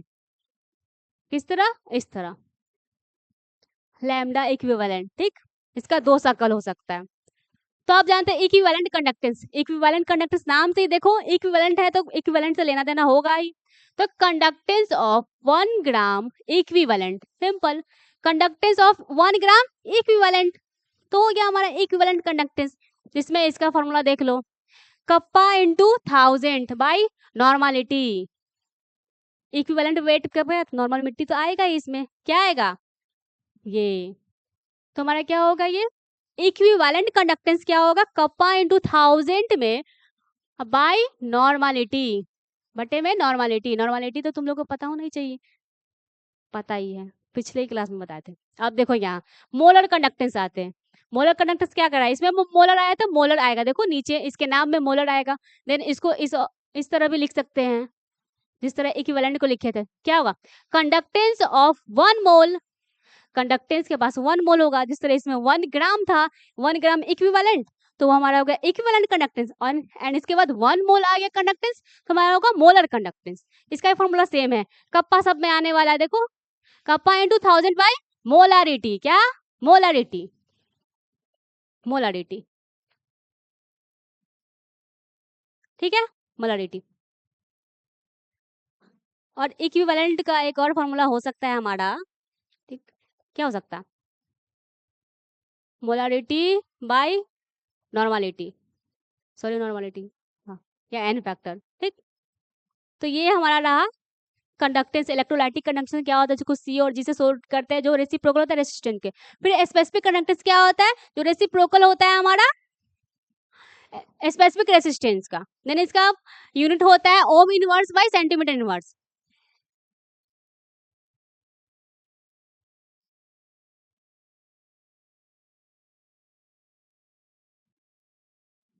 अब ये देखो बक्से में इफेक्ट ऑफ डाइल्यूशन, सिंपल है। डाइल्यूशन का मतलब क्या होता है, सॉल्यूशन को पतला करना, क्या सॉल्यूशन को पतला करना मतलब पतलापन। तो सिंपल है, ये क्या है, adding of water, adding of water. पहले बताते ये वेरी इंपॉर्टेंट है, बड़ा इंपॉर्टेंट है ये तो, ठीक। इफेक्ट ऑफ डाइल्यूशन का क्या असर होता है हमारे मोलर कंडक्टेंस पे, या इक्विवेलेंट कंडक्टेंस पे, या इलेक्ट्रोलाइटिक कंडक्टेंस पे, या स्पेसिफिक कंडक्टेंस पे, ठीक है। तो यहाँ देखो हमारा जो इक्विवेलेंट कंडक्टेंस होगा, या मोलर कंडक्टेंस होगा, या सिंपल इलेक्ट्रोलाइटिक कंडक्टेंस था, सब इंक्रीज करने वाला है। कैसे इंक्रीज करने वाला है, क्योंकि उसमें मोर मोबिलिटी ऑफ आयंस होगा, क्या मोर मोबिलिटी ऑफ आयंस। जैसे उसमें पानी डालेंगे सब आयंस फैल जाएगा, क्या आराम से फैल जाएगा, मस्ती मारेगा। तो हमारा क्या हो जाएगा, इफेक्ट ऑफ डाइल्यूशन जो होगा इंक्रीज होगा। इनफैक्ट जब इफेक्ट ऑफ डाइल्यूशन का अगर कोई कंडीशन पूछ ले, तो सिंपली अगर पूछे कि अगर यहाँ डाइल्यूशन है, ठीक है, तो बोले क्या इक्विवेलेंट कंडक्टेंस और मोलर कंडक्टेंस क्या इंक्रीज होगा या डिक्रीज, सिंपली बोलेंगे इंक्रीज होगा। क्या मोबिलिटी ऑफ आयंस, उसमें बिल्कुल फैल के सब आयंस सब मस्ती मारते हैं, ठीक। अब देखो ये आ गया ना हमारा स्पेसिफिक कंडक्टेंस, जिसको कप्पा से डिनोट करते हैं। स्पेसिफिक कंडक्टेंस डिक्रीज होगा, यही है जो उल्टा चलता है, क्या है डिक्रीज। बाकी जितना भी हमारा कंडक्टेंस था सारा इंक्रीज, सिर्फ एक कौन, सिंपल स्पेसिफिक कंडक्टेंस डिक्रीज होगा। फिर आयंस, इसमें आयन सब नहीं मूव करता ना अच्छे से, काम चोर सब, या प्योर आयन पर मोल। तो इसीलिए हमारा क्या होगा, कप्पा डिक्रीज होगा। जब भी इफेक्ट ऑफ डाइल्यूशन देखेंगे तो कप्पा हमारा डिक्रीज ही डिक्रीज होगा। तब आगे बढ़ते हैं, क्लियर, इसका क्लियर हो गया सारा। और इसका इसका याद रखना, इसका ऐसा यूनिट में कुछ ज्यादा हेरा फेरी नहीं होगा। इसमें क्या आ जाएगा, मोल इनवर्स आ जाएगा, ठीक, मोल इनवर्स, सॉरी सॉरी मोल नहीं, इसमें इक्विवेलेंट है ना, तो इसमें इक्विवेलेंट इनवर्स आएगा, सब सेम रहेगा। यहाँ क्या आएगा, इक्विवेलेंट इनवर्स आ जाएगा, ठीक। इसमें क्या हो जाएगा, मोलर कंडक्टेंस है ना, तो मोल इनवर्स हो जाएगा, बाकी सब same, mole inverse.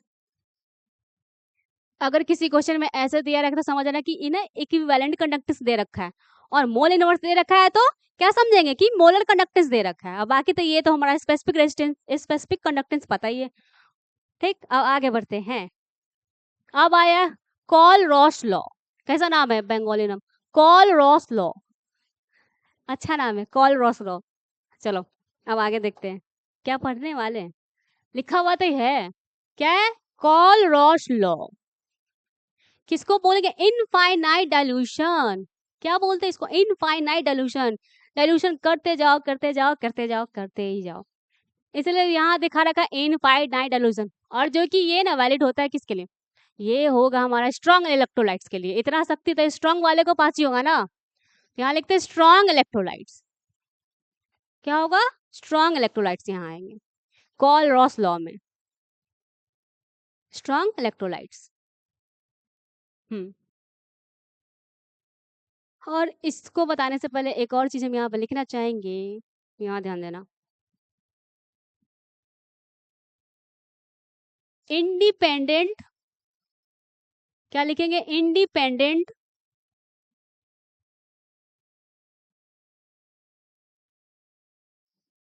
Movement of each ion, क्या?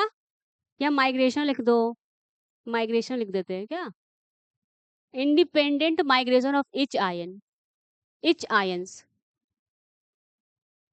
Migration of each ions, each ions.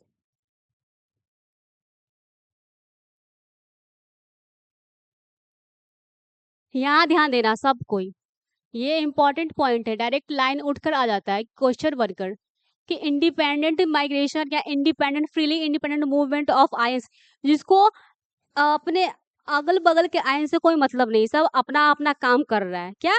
बगल में ताक झाक नहीं करने जा रहा है, रोक टोक नहीं लगा रहा है, सब अपना अपना काम किए जा रहा है। इसीलिए क्या बोल रहे, कॉलरस लॉ में एक ये भी पॉइंट आएगा, independent migration of each ions, क्या? इच आयंस आजादी से अपना अपना काम करेगा, कोई किसी को देखने नहीं जा रहा। बस यही कहना था हमारा, क्या था? अब देखो अच्छे से, कॉलरस लॉ क्या था? इनफाइनाइट सॉल्यूशन, किसके लिए? Strong electrolytes, then independent migration of each ions. अब उसके बाद ये जो लिखा हुआ सुंदर सुंदर ये पढ़ते हैं, मोलर कंडक्टिविटी, ये वाला जो हमारा फॉर्मूला, ये जो हमारा डेफिनेशन बन रहा है, ये न्यूमेरिकल क्वेश्चन सॉल्व करने में काम आने वाला है। कौन सा? Molar conductivity. याद रखना, मोलर कंडक्टिविटी बोला है मतलब क्या? ऐसा शकल दिखेगा, बिल्कुल। तो molar conductivity at infinite dilution जो बराबर होता है सम ऑफ मोलर कंडक्टिविटीज, क्या? Sum of molar conductivity of cations जो प्लस होगा एंड अनायंस जो माइनस होगा। क्या कह रहा है हमारा? Molar conductivity at infinite dilution, molar conductivity at infinite dilution जो बराबर होने वाला sum of molar conductivity of cation and anions, किसके बराबर? Sum of molar conductivity of cations and anions. यहाँ देखो क्या कह रहा है, सम ऑफ उसके जोड़ का, जोड़, सम क्या? जोड़ना, मोलर कनेक्टिविटी का मतलब कटायन एनायन आ रहा है ना, एक क्वेश्चन आएगा उसको ब्रेक डाउन करना है और साथ में लिखना क्या है? मोलर कनेक्टिविटी, वो टैगलाइन नहीं हटाना है, ठीक? यहाँ देखो, यहाँ अरे लिखा ही तो देखो, मोलर कनेक्टिविटी एट इनफाइनाइट, क्या है ये? इनफाइनाइट, सबको पता है, सबको खबर है, infinite dilution of molar connectivity क्या आ गया? बराबर। यहाँ देखो ये हमको क्या कटायंस शो करेगा, नंबर ऑफ कटायंस, और जो हमारा इनफाइनाइट पर रहेगा उसको लिखेंगे। देन इसके बाद क्या? नंबर ऑफ अनायंस ये शो करने वाला है, नीचे भी माइनस लिखा, और हमारा इनफाइनाइट डाइल्यूशन शो करेगा, ठीक है? लाइक देखो मोलर कंडक्टिविटी ऑफ NaCl, क्या? NaCl। अब इसको तोड़ फोड़ करो, क्या लिखेंगे? Molar conductivity of Na, cation show कर दिया, देन ये Cl माइनस, और साथ में हमारा जो इनफाइनाइट वाला था वो आएगा ही आएगा, क्या? ये देखो यही कह रहा है ना कभी तुमसे, मोलर कंडक्टिविटी क्या होता है, सॉरी कॉलरस लॉ क्या होता है? मोलर कंडक्टिविटी का सम ऑफ कटायन एंड अनायन, क्या होता है? Sum of cation and anions. तो ये देखो एक हम लिए मोलर कंडक्टिविटी ऑफ NaCl, इसको तोड़ फोड़ करो, देखो कटायन अनायन आ गया, ठीक है? और molar conductivity at infinite show करना है, और यहाँ पे भी इनफाइनाइट, और मोलर कंडक्टिविटीज में आता है, कोई बोले इक्विवेलेंट आ जाए तो नहीं आएगा, बट रेयर केस में आता है वो, लेकिन ज्यादातर हमारा क्या आता है? मोलर कंडक्टिविटी, किसमें? कॉलरस लॉ में। आप देखते हैं एप्लीकेशंस, इतना तो जान लिया, अब एप्लीकेशन भी जानते हैं, जब इतना ही जरूरी है तो कुछ ना कुछ तो यूज होगा ही, तो एप्लीकेशंस देखते हैं। वाई वी यूज इट, क्यों यूज करते हैं इसको? सबसे पहला पॉइंट देखते हैं, फाइंड इक्विवेलेंट और molar connectivity, conductance of weak electrolytes. क्यों पढ़ते हैं इसको? इसका यूज ही क्यों है? तो फाइंड इक्विवेलेंट और molar conductance for weak electrolytes at the infinite dilution, अरे रे रे रे, इनफाइनाइट, अच्छा यहीं पे हो गया गड़बड़। स्ट्रांग नहीं, यहाँ पे क्या आया था, वीक। क्या हो गया यहाँ पे, मिस्टेक हो गया। बोल रहे हैं हम मन में क्या, वीक, और लिख दिए क्या, स्ट्रांग। वीक, क्या था ये, वीक। ठीक। एप्लीकेशन पढ़ रहे थे ना। हम्म अब सेकेंड पॉइंट पढ़ते हैं। Find degree of, find degree of dissociation alpha. हमारा कॉल रॉस लॉ का बहुत सारा यूज है, पहले बता दे रहा हूँ, वैसे भी वो काफी इंपॉर्टेंट भी है। क्या, find degree of dissociation alpha. Her chapter में डिग्री ऑफ डिसोसिएशन अल्फा से ही डिनोट करते हैं।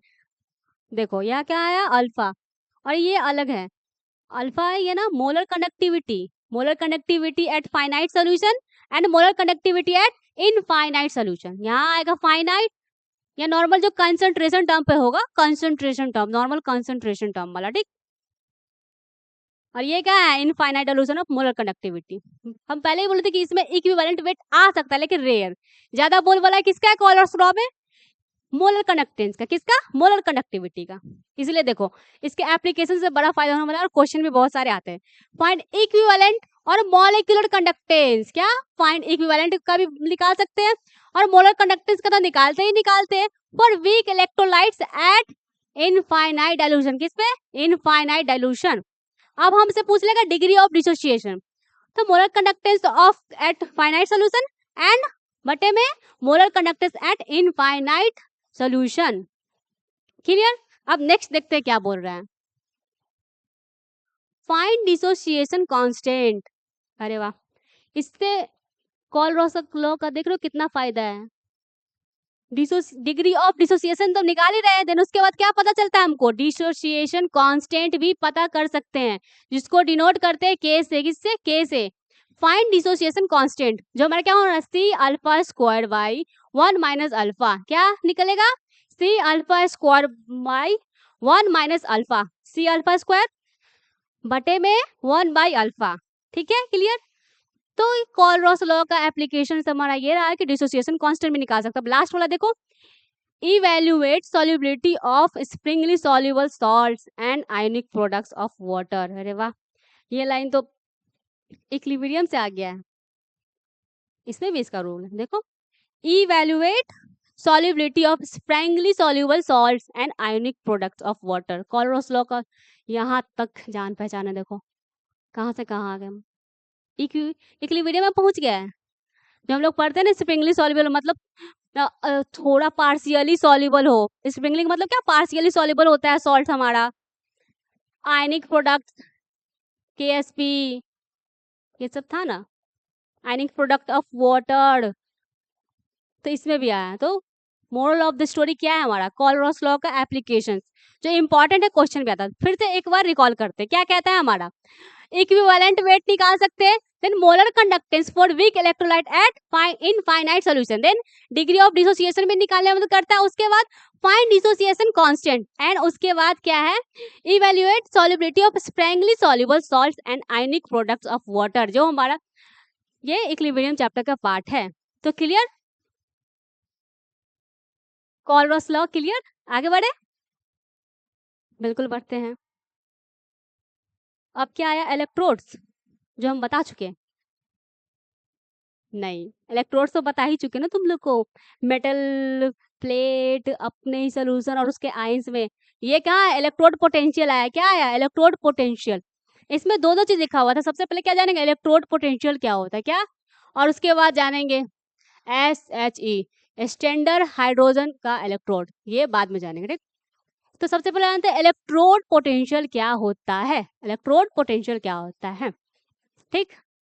तो यहाँ देखो, इलेक्ट्रोलाइटिक सॉल्यूशन प्रेशर मेटल्स, ठीक, tendency to turn into ions. Electrode potential क्या होता है, जो सिंपल हमारा सॉल्यूशन होता है, यहाँ देखो मेटल, कोई मेटल दे रखा है, नहीं देखो इसका कटायन और अनायंस में तोड़ कर रख दिए, यही कह रहा है इलेक्ट्रोड पोटेंशियल हमारा, क्या electrode potential, electrolytic solution, pressure बराबर मेटल्स, ठीक, tendency to turn into ions, फिर क्या लिव मेटल्स नेगेटिव, मेटल पे क्या आएगा हमारा नेगेटिव ही देने वाला है ना। फिर देखो osmotic pressure, ions tendency to deposit on metal, क्या ions tendency to deposit on metal, यहाँ देखो मेटल पे कटायन चार्ज आया हमारा plus, then number of electrons, फिर आ गया हमारा क्या मेटल, ये गेन कर रहा है ना इलेक्ट्रॉन, तो क्या होगा हमारा reduction, leaves metal positive charge, इसमें क्या कह रहा है हमारा इलेक्ट्रोड जो होता है, मेटल हमारा क्या करता है नेगेटिव चार्ज, मेटल पे क्या आएगा ऑलवेज, यहाँ ध्यान देना, मेटल हमारा नेगेटिव चार्ज शो करता है, उस पर नेगेटिव चार्ज ही आता है, और फिर जो आ गया फिर इस पे पॉजिटिव चार्ज, ये ऑस्मोटिक प्रेशर में था हमारा, और ये क्या था हमारा इलेक्ट्रोलाइटिक सोल्यूशन पे, इलेक्ट्रोलाइटिक सोल्यूशन आएगा तो मेटल पे पॉजिटिव चार्ज, और देन फिर ऑस्मोटिक प्रेशर आया तो फिर मेटल पे पॉजिटिव चार्ज, सॉरी यहाँ नेगेटिव है ना, जब इलेक्ट्रोलाइटिक सोल्यूशन में हमारा कोई मेटल रहा है तो उस पर नेगेटिव चार्ज आएगा किस पे मेटल पे, देन उसके वैसे ही हमारा क्या ऑस्मोटिक प्रेशर, क्या ऑस्मोटिक प्रेशर दे रखा हो तो ions tendency deposited on metal leaves the metal positive, यहाँ साफ साफ दे रखा है, यहाँ देखो पॉजिटिव, यहाँ देखो नेगेटिव, बस ये कह रहा है। अब आगे देखें, note, very important note, by convention we use the standard reduction potential, ये हमारा फॉर्मूला है, स्टैंडर्ड रिडक्शन पोटेंशियल, क्या स्टैंडर्ड रिडक्शन पोटेंशियल, इसका full form EMF cell of oxidation minus negative of reduction, क्या आता है oxidation always negative of reduction, ये concept हमको ना न्यूमेरिकल्स बनाने में काम आने वाले हैं, कहाँ न्यूमेरिकल्स बनाने में, जो ऑक्सीडेशन होता है हमारा इलेक्ट्रोड्स, इसको क्या बोलते हैं EM of the cell, EM of the cell या इलेक्ट्रोड पोटेंशियल, या हम लोग शॉर्ट में क्या दिखाते हैं ई सेल, तो ये हमारा EM of cell of the oxidation होता है रिडक्शन, उसका नेगेटिव आता है, ये देखो EF of the reduction negative, क्या आया नेगेटिव, ई का मतलब होता है ईएमएफ, ठीक, तो यहाँ देखो यहाँ सी का आया, यहाँ इंपॉर्टेंट लोग फिर से आ गए, सी क्या होता है हमारा ना standard hydrogen electrode potential, S का मतलब स्टैंडर्ड, एच से hydrogen and then electrode potential E से, इलेक्ट्रोड पोटेंशियल को हम लोग और क्या क्या बोल सकते हैं, और नाम इसका दिखते थे देखो, इलेक्ट्रोड पोटेंशियल जो हमारा होता है, इलेक्ट्रोड पोटेंशियल नाम पता होना चाहिए कि इस टॉपिक से बहुत क्वेश्चन आता है, इलेक्ट्रोड पोटेंशियल,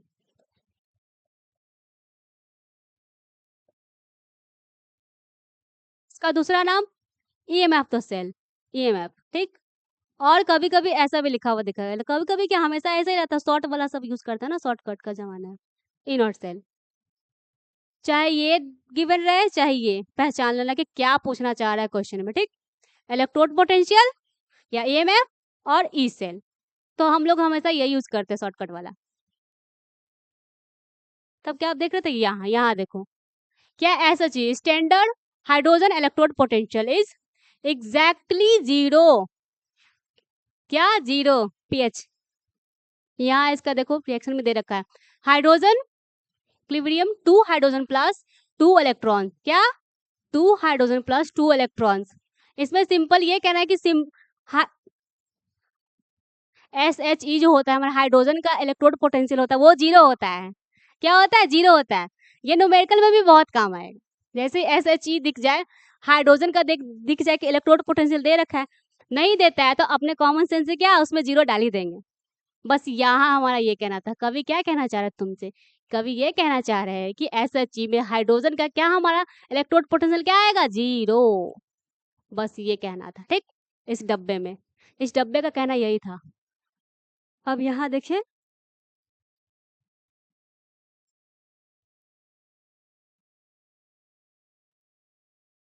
ये जो सुंदर सा डायग्राम बना हुआ है हमारा, डायग्राम क्या बना हुआ है डायग्राम, ये तो पढ़ाई दिया तुम लोग को, स्टैंडर्ड कंडीशंस, स्टैंडर्ड कंडीशन पे क्या कंसंट्रेशन में क्या रहेगा 1 मोलरिटी, और टेम्परेचर का क्या रहेगा 298 केल्विन, और सेल्सियस में 25 डिग्री सेल्सियस, ठीक। और प्रेशर हमेशा 1 एटीएम, क्या 1 एटीएम, ये हमारा स्टैंडर्ड कंडीशन है जो चेंज नहीं होता है, स्टैंडर्ड कंडीशन, ठीक। स्टैंडर्डिटी बनाए रखे। तो कंसंट्रेशन हमारा अगर 1 मोलर है और टेम्परेचर हमारा 25 डिग्री सेल्सियस रहे या 298 केल्विन रहे और प्रेशर 1 एटीएम, तो क्या बोल देंगे उसको कि ये हमारा स्टैंडर्ड टर्म हो गया। तभी तो बोले ना SHE, standard hydrogen electrode potential, क्या स्टैंडर्ड हाइड्रोजन इलेक्ट्रोड पोटेंशियल। बढ़ते अब आगे। अब आ गया सेल पोटेंशियल। अरे हम तो बता ही दिए तुम लोग को सेल पोटेंशियल क्या हो, ठीक। अब देखेंगे नर्स्ट इक्वेशन। आ गया खतरनाक टॉपिक, नर्स्ट इक्वेशन।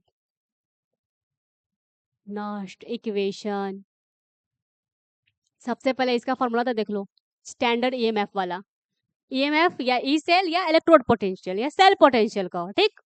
यहाँ देखो, EM of the reduction minus E reduction at anode, क्या एनोड कैथोड, ये हमारा फॉर्मूला याद होना ही चाहिए, ठीक है। EMF of the reduction, reduction क्या, रिडक्शन माने क्या होता है, कैथोड। और यहाँ भी रिडक्शन है लेकिन एनोड। यहाँ ध्यान देना, यहाँ इस फॉर्मूले में ये कब प्लस लिखेंगे कब माइनस लिखेंगे, इसका बहुत लफड़ा होता है। यहाँ देखो, यहाँ क्या देख रहा है, EM of cell of the reduction, और यहाँ पे ध्यान देना क्या है, EM of cell of the reduction, reduction वाला है। तो जैसे ही हमको एनोड अगर मिल जाए ना, एनोड अगर प्लस में दे रखा है तो उसको माइनस में बदलना पड़ेगा, ठीक। प्लस में दे रखा तो उसको माइनस में बदलना ही पड़ेगा, क्योंकि हमारा फॉर्मूला किस पे डिपेंड कर रहा है, किस पे, रिडक्शन पे, किस पे, रिडक्शन पे। इसलिए उसको ऑक्सीडेशन वाले को रिडक्शन के फॉर्म में बदलना ही पड़ेगा, क्योंकि किसका बोल वाला है, किसका इलाका है ये, रिडक्शन वाले का। तो ऑक्सीडेशन वाले को रिडक्शन के फॉर्म में आना ही पड़ेगा। तो जब भी ऑक्सीडेशन देखना वो न्यूमेरिकल में और अच्छे से समझ में आएगा, जब हम अगले लेक्चर में करेंगे। बस ये फॉर्मूला याद रखना, ईएम ऑफ द सेल या सेल पोटेंशियल बोल दे या इलेक्ट्रोड पोटेंशियल बोल दे, तो ये EM of reduction minus EM of reduction at anode cathode, बस। अब नर्स्ट इक्वेशन का देखते हैं फॉर्मूला क्या है। नर्स्ट इक्वेशन फिर से आया, ई सेल बराबर ई नॉट सेल। जब भी किसी पे काला टीका लग जाए, डॉट लग जाए, तो क्या हो जाता है, स्टैंडर्ड, क्या होता है स्टैंडर्ड। जैसे सॉल्यूशन में क्या था, प्योर, काला टीका लग गया था, तो यहाँ भी आ गया, देखो डॉट आ गया, तो क्या हो गया हमारा स्टैंडर्ड ईएमएफ सेल। तभी तो इसके जगह कभी हाइड्रोजन आया था तो यहाँ पे हम लोग 0 रख देते हैं, स्टैंडर्ड ईएमएफ, ईएमएफ, ठीक, माइनस 0.0591 बाई एन। और एन का मतलब क्या है, number of electrons transferred, number of electrons transfer. किसी भी कंपाउंड को तोड़ फोड़ कर देखो, उससे ऑटोमेटिक पता चल जाता है कि कितना आयंस उसमें टूट रहा है, तो पता चलेगा कि ट्रांसफर कितना आयंस का हम लोग करना है। तो यहाँ पे एन क्या दिखाता है, नंबर ऑफ इलेक्ट्रॉन्स ट्रांसफर्ड, ठीक है। डोंट मैस दिस अप, यहाँ पे एक डायलॉग भी लिखा हुआ देखो, डोंट मैस दिस अप, भूलना नहीं है, कचरा नहीं करना है। तो ठीक है, फिर से रिकॉल करते हैं। नर्स्ट इक्वेशन क्या कहता है हमारा, ई नॉट सेल माइनस, यहाँ तो ई सेल रहेगा ही, 0.0059 by n, number of electrons transfer. फिर आ गया लॉग, लॉग 10, लॉग 10। यहाँ पे ना क्यूसी होता है, क्यूसी क्या होता है हमारा, प्रोडक्ट बाय रिएक्टेंट। यहाँ देखो साफ साफ लिखा प्रोडक्ट बाय रिएक्टेंट। अगर शॉर्ट में यहाँ पे कोई रिडक्ट, यहाँ देखो, अगर हम यहाँ पे नर्स्ट इक्वेशन लिख रहे हैं शॉर्ट में, E naught cell, E naught cell minus 0.0059 by n, यहाँ पे डायरेक्ट लिख दे लॉग क्यूसी, क्या लॉग क्यूसी। तो क्यूसी का मतलब पता है ना, प्रोडक्ट अपन रिएक्टेंट। जब हम लोग इक्विलिब्रियम में पढ़ते हैं, देख रहे हो इस चैप्टर में इक्विलिब्रियम आ गया, मोल कंसेप्ट आ गया, और रिडॉक्स तो चल ही रहा है, लग रहा है बढ़िया चैप्टर है। तो क्या प्रोडक्ट ऑफ एन रिएक्टेंट, तो यहाँ पे साफ साफ लिखा है। अगर क्यूसी लिखे रहे तो कोई मतलब पगलाना नहीं, क्यूसी भी लिख दिया रहे तो ठीक। तो यहाँ हमारा simple product of n reactant. और यहाँ यहाँ यहाँ ध्यान देंगे, यहाँ एक बात कहना, ये जो 0.0059 है, इसको हम लोग न्यूमेरिकल सॉल्व करते समय इसको एज्यूम कर लेते 0.6, क्या कर लेते हैं एज्यूम 0.6, इजी कैलकुलेशन के लिए। और क्यों करेंगे, ठीक है। तो हमारा नर्स्ट इक्वेशन क्लियर हो गया। अब आगे बढ़े, चलो आगे देखते हैं। अब आया फ्री एनर्जी एंड स्पॉन्टेनिटी, क्या आया, फ्री एनर्जी एंड स्पॉन्टेनिटी। तो हमारा डेल जी क्या होता है, ये गिब्स फ्री एनर्जी क्या होता है, Gibbs free energy, Gibbs free, देख रहे हो, फ्री फ्री और एनर्जी। देखो इसको एक तरफ से हम लोग क्या रिलेशनशिप बिटवीन बोल सकते हैं, Gibbs free energy and electrode potential EM of the cell, क्या रिलेशनशिप बिटवीन, क्योंकि यहाँ आप देखो ईएम ऑफ द सेल भी आ गया, यहाँ गिब्स फ्री एनर्जी भी आ गया, तो हम लोग इसको ऐसे भी बोल सकते हैं कि relationship between the Gibbs free energy and EM of the cell. तो यहाँ हमारा क्या फॉर्मूला है, अगर गिब्स फ्री एनर्जी दे रखा है तो फटाक से निकालेंगे क्या, माइनस एन, माइनस को नहीं भूलना है, माइनस एन, एन क्या है यहाँ पे फिर से वही है, number of transport of electrons, n क्या है यहाँ पे, number of transport of electrons, क्या है, number of transport of electrons. और एफ क्या है हमारा, फैराडेज कांस्टेंट क्या होता है, 96,500, क्या 96,500 कूलम। और EM of the cell given होगा या निकालना पड़ेगा, सब कुछ गिवन होगा तो फिर क्वेश्चन किस बात का रहेगा, है कि नहीं। तो ये हमारा रहा फॉर्मूला फॉर स्पॉन्टेनिटी। और स्पॉन्टेनिटी का for spontaneous cell reaction EMF must be positive, Gibbs free must be negative, condition पे कंडीशन आ गया, ठीक। दोनों में कुछ अंदर दिख रहा है, नहीं दिख रहा है, स्टैंडर्ड हो या बिना स्टैंडर्ड वाला, देखो यहाँ देखो, ये क्या था हमारा नॉर्मल गिब्स फ्री एनर्जी, यहाँ पे डॉट आ गया, डॉट डॉट को पहचानो क्या हो गया, ये हमारा ये क्या हो गया, स्टैंडर्ड गिब्स फ्री एनर्जी, क्या हो गया, standard Gibbs free energy, standard हो गया कुछ भी हो गया, फॉर्मूला तो इसका सेम ही है, minus n F E cell E, यहाँ पे भी नोट आ गया था, इसमें भी हमारा क्या स्टैंडर्ड वाला आएगा, क्या आएगा, स्टैंडर्ड वाला, स्टैंडर्ड वाला ईएमएफ सेल आएगा, ईएमएफ दे रखा है ना हमारा, दे देगा। अब for the spontaneous cell reaction, किसी सेल रिएक्शन को स्पॉन्टेनियस चलाने के लिए, खुद से चलाने के लिए कुछ कंडीशंस होता है, क्या टर्म्स एंड कंडीशंस, जिसमें ये है देखो, ईएमएफ जो सेल हमारा होता है, ईएमएफ जिसको शॉर्ट पे क्या बोलते हैं, ई सेल, ठीक, वो हमेशा क्या होना चाहिए, पॉजिटिव ही पॉजिटिव होना चाहिए, और गिब्स फ्री एनर्जी तक कुछ भी हो जाए नेगेटिव ही नेगेटिव रहता है किसी भी कंडीशन में। तो क्या हमारा यहाँ होगा, Gibbs free energy must be negative, तभी हमारा स्पॉन्टेनिटी मेंटेन करेगा, स्पॉन्टेनिटी मेंटेन करेगा, फ्री एनर्जी स्पॉन्टेनिटी समझ में आ गया हम लोग को, आगे बढ़ते हैं। अब क्या आया हमारा, इलेक्ट्रोकेमिकल सीरीज, सीरीज आ गया, series, electrochemical series, series, series भी बड़े काम का है। यहाँ देखो सीरीज पता है क्या होता है, सीरीज क्या होता है, इसी पे लिखेंगे हम, अरेंजमेंट ऑफ, क्या होता है, अरेंजमेंट ऑफ, अरेंजमेंट ऑफ बोल दे क्या, तुम लोग लिख लेना, अरेंजमेंट ऑफ इंक्रीजिंग और डिक्रीजिंग मैनर्स, क्या इंक्रीजिंग और decreasing manner of S R P और एस ओ पी, क्या होगा ये, स्टैंडर्ड रिडक्शन पोटेंशियल और स्टैंडर्ड ऑक्सीडेशन पोटेंशियल, क्या स्टैंडर्ड ऑक्सीडेशन पोटेंशियल और standard reduction potential, arrangement of, क्या होता है, arrangement of atoms in increasing और डिक्रीजिंग मैनर ऑफ एसआरपी और एसओपी, स्टैंडर्ड रिडक्शन पोटेंशियल और स्टैंडर्ड ऑक्सीडेशन पोटेंशियल। ये हमारा हुआ इलेक्ट्रोलाइटिक सेल, जो देखो स्टार्टिंग में क्या हमारा आएगा, लिथियम, लिथियम से नीचे तक बीच का खाली है, वो तुम लोग याद करना एनसीईआरटी से, ठीक। लास्ट में आएगा आयरन, यहाँ देखो आयरन, तो हमारा नीचे की तरफ जो आता है ना वो एसआरपी इंक्रीज होता है, क्या नीचे की तरफ हमारा एसआरपी होता है इंक्रीज, और ऊपर की तरफ हमारा एसओपी इंक्रीज होता है, क्या होता है, एसओपी इंक्रीज। तो यहाँ देखो जो हमारा आयरन का है, क्लोरीन आयरन होगा, ठीक, तो इसका इनोड सेल याद रखो 2.87 वोल्ट, क्या होगा 2.87 वोल्ट, और इसका क्या था हमारा लिथियम का सबसे ऊपर वाले का माइनस 3.05 वोल्ट, क्या माइनस 3.05 वोल्ट। अब कुछ कुछ इसमें स्पेशल बात लिखा वो भी पढ़ लेते हैं, हाइड्रोजन का देख लो, हाइड्रोजन हमेशा सेंटर में आता है, हाइड्रोजन हमेशा सेंटर में आता है, और हाइड्रोजन का नीचे वाला क्या होता है, छापा एलिमेंट, क्या छापा, जिसमें क्या था copper, silver, platinum, gold, hydrogen से नीचे वाला आता है जो मेटल डिस्प्लेस करने में मदद करता है। इससे थोड़ा बहुत क्वेश्चन सॉल्व होता है, ठीक है। एनसीईआरटी से आप लोग याद कर सकते हो। अब यहाँ देखो हाइड्रोजन आ गया ना, देखो हाइड्रोजन का स्टैंडर्ड ईएमएफ क्या दे रखा है, 0, जो कि सेंटर में आता है। अब यहाँ देखो high negative SRP active metals, ठीक है। हमारा जो मेटल्स है ना, metal metal metal positive metal metal, ठीक, वो ना निगेटिव एसआरपी शो करेगा, ठीक। Strongest reducing agent at anode, क्या हो जाएगा, strongest reducing agent at anodes. अब यहाँ देखो की पॉइंट्स,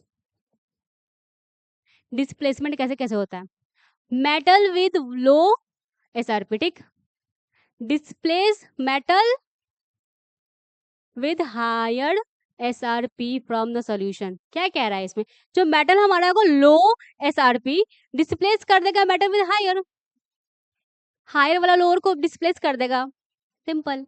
इसकी पॉइंट को याद रखना, मेटल विद लोअर एसआरपी, ठीक, lower SRP displaces metal with higher, जिसका कम रहेगा, जो कम ताकतवर रहेगा उसको तो ज्यादा ताकतवर ऐसे धक्का दे हटा देगा ना। तो यही इसमें इलेक्ट्रोकेमिकल सीरीज हम लोग को इसी टाइप का क्वेश्चन सॉल्व करने में मदद करता है। क्या कह रहा है इसमें, metal with lower SRP displaces metal with the higher SRP from the solution, ठीक है। अब रिएक्टिविटी देखते हैं, क्या देखते हैं, रिएक्टिविटी क्या कह रहा है,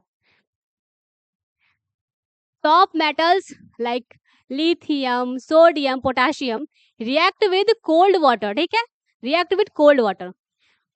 Middle metals like iron and lead react with the steam, and bottom metals react with the copper, silver, gold. Don't evolve H2 from the water. Don't evolve H2 from the water, H2 from the water से H2 को remove नहीं करना है, क्या, don't evolve from the H2 from the water. तो ये क्या कह रहा है, रिएक्टिविटी भी बड़े काम का। टॉप मेटल जो ऊपर वाला सबसे मेटल होता है, लिथियम, सोडियम, पोटेशियम, हमारा कोल्ड वाटर के साथ रिएक्ट करता है, और मिडिल वाटर किससे, स्टीम वाटर से, ठीक। और bottom water, bottom metals copper Ag से, तो इसमें भी H2 from water, don't involve, clear. अब यहाँ देखो ये सबसे सबसे वीआईपी पॉइंट आया, इससे बहुत क्वेश्चन सॉल्व होगा।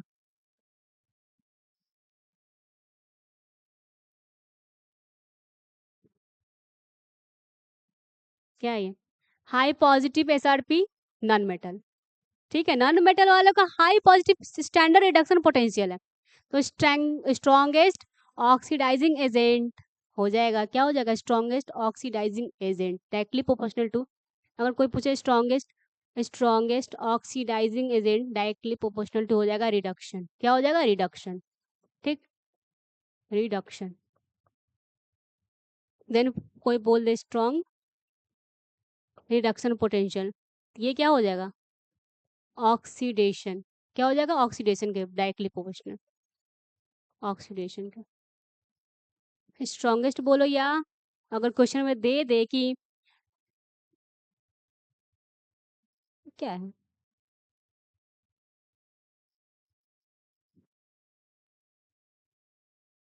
ऑक्सीडाइजिंग हो ना, वो कहाँ से लिख दिए इसमें,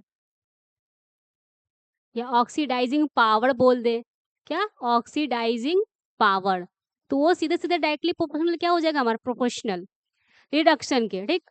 इसी तरह यहाँ पे भी बोल दे कि रिड्यूसिंग पावर, पावर जरूर याद रखना, क्या, पावर,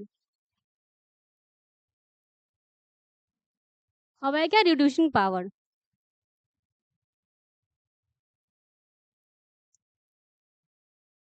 रिड्यूसिंग पावर क्या हो जाएगा हमारे डायरेक्टली प्रोपोर्शनल टू ऑक्सीडेशन। ये सब इंपॉर्टेंट है, काफी इंपॉर्टेंट है, तो ये वाला कॉन्सेप्ट जरूर याद रखें हमारा, ये हमारा जो कहना है, क्या है, स्ट्रॉन्ग ऑक्सीडेशन, ये स्ट्रॉन्ग रिडक्शन, तो क्या ऑक्सीडेशन के बराबर, और ऑक्सीडेशन रिडक्शन के बराबर, उल्टा हो जाएगा। अगर ऑक्सीडाइजिंग पावर पूछ रहा है, ऑक्सीडाइजिंग, समझ में, ऑक्सीडाइजिंग पावर, तो सीधा डायरेक्टली प्रोपोर्शनल किसके, रिडक्शन वाले एटम्स को, एलिमेंट्स को ढूंढेंगे। फिर पूछ रहा है कि रिड्यूसिंग पावर, रिड्यूसिंग पावर, तो रिड्यूसिंग आ गया तो सीधा हम लोग ऑक्सीडेशन वाले एलिमेंट्स या एटम्स को देखेंगे, ठीक। आगे बढ़ते हैं, देखो लो SRP displace the high SRP, low SRP displace the high SRP। अब आ गया फिर गैल्वेनिक सेल वाला, जो हमारा इलेक्ट्रोकेमिकल सेल का पार्ट था। क्या था? Galvanic cell, electrochemical cell. और ये जो डैनियल सेल आ गया, क्या है, किसका पार्ट है ये? गैल्वेनिक सेल का एग्जाम्पल है। क्या है ये? गैल्वेनिक सेल का एग्जाम्पल। ठीक, इसमें कुछ कुछ कंडीशंस है। क्या? Galvanic cell, galvanic cell. ठीक। हम्म इसमें कुछ नहीं, इसका कुछ स्पेशल केस दे रखा है। क्या दे रखा है? Special case. यहाँ देखो, कॉन्टेक्स्ट। क्यों हिल रहा है? Context, Daniell cell, standard EMF. इसका ये याद रखेंगे, कितना होता है? 1.10 वोल्ट। कितना? 1.10 वोल्ट। किसका? डैनियल सेल का स्टैंडर्ड। जिस तरह हाइड्रोजन का हमारा स्टैंडर्ड ईएमएफ था, उस तरह डैनियल सेल का भी याद रखेंगे, 1.10 वोल्ट। ठीक। अब आगे देखो, यहाँ 3 कंडीशन दे रखा है, बैटरी वैटरी सब एकदम लगाकर। ठीक। रिवर्सिबल सेल, सबसे पहले जो हमारा एग्जाम्पल है गैल्वेनिक सेल का, डैनियल सेल। क्या? गैल्वेनिक सेल वाला का एग्जाम्पल डैनियल सेल। और वो इसके में क्या प्रॉपर्टी आएगा जो गैल्वेनिक सेल के पास है? गैल्वेनिक सेल क्या था हमारा? Electrochemical series. क्या था? Electrochemical series. इलेक्ट्रोकेमिकल सीरीज माने electrical energy converted into chemical energy. क्या होता है? Electrical energy converted into chemical energy. तो ये हमारा है डैनियल सेल। तो क्या था? रिवर्सिबल। अगर कोई बोल दे कि डैनियल सेल हमारा क्या इरिवर्सिबल हो सकता है? बिल्कुल नहीं। क्यों नहीं हो सकता? क्योंकि रिवर्सिबल है। क्यों होता है? ये रिवर्सिबल होता है। तो यहाँ देखो, डैनियल सेल का स्टैंडर्ड ईएमएफ क्या था? 1.10 वोल्ट। ठीक। अब यहाँ 3 केस दे रखा है। क्या 3 केस दे रखा है? तीनों केस देखते हैं। अब तीनों केस देखेंगे। अगर हमारा EMF cell external, EMF the cell of the external कम हो, किससे? डैनियल सेल का जो हमारा स्टैंडर्ड ईएमएफ दिया रखा था 1.10 वोल्ट से कम हो, तो क्या होगा? ये cell work normally, current flows out. क्या? सेल वर्क हमारा नॉर्मली करेगा। अगर हमारा जो ईएमएफ तो सेल एक्सटर्नल वाला इससे कम रहे, क्या 1.10 से कम रहे, तो हमारा जो सेल वर्क बिल्कुल नॉर्मली जाने वाला है, करंट फ्लोज आउट। जब सेल वर्क हमारा नॉर्मली करेगा तो करंट तो फ्लो होगा ही। देन इसके बाद ये देखो, जब EM of the cell external बराबर होगा किसके? डैनियल सेल का स्टैंडर्ड ईएमएफ से। किसका? डैनियल सेल का ये है ना 1.10। तब क्या होगा? यहाँ देखो, इक्विलिब्रियम आ जाएगा। क्या आएगा? इक्विलिब्रियम आ जाएगा। देखो, कहीं से कुछ ट्रांसफर नहीं हो रहा है, यहाँ तो आसानी से ट्रांसफर हो रहा है ना, फ्लो ऑफ इलेक्ट्रॉन। तभी तो बोला जा रहा है कि करंट फ्लोज आउट। ठीक। यहाँ एग्जाम्पल भी देखो, zinc, zinc +2, then copper, copper +2।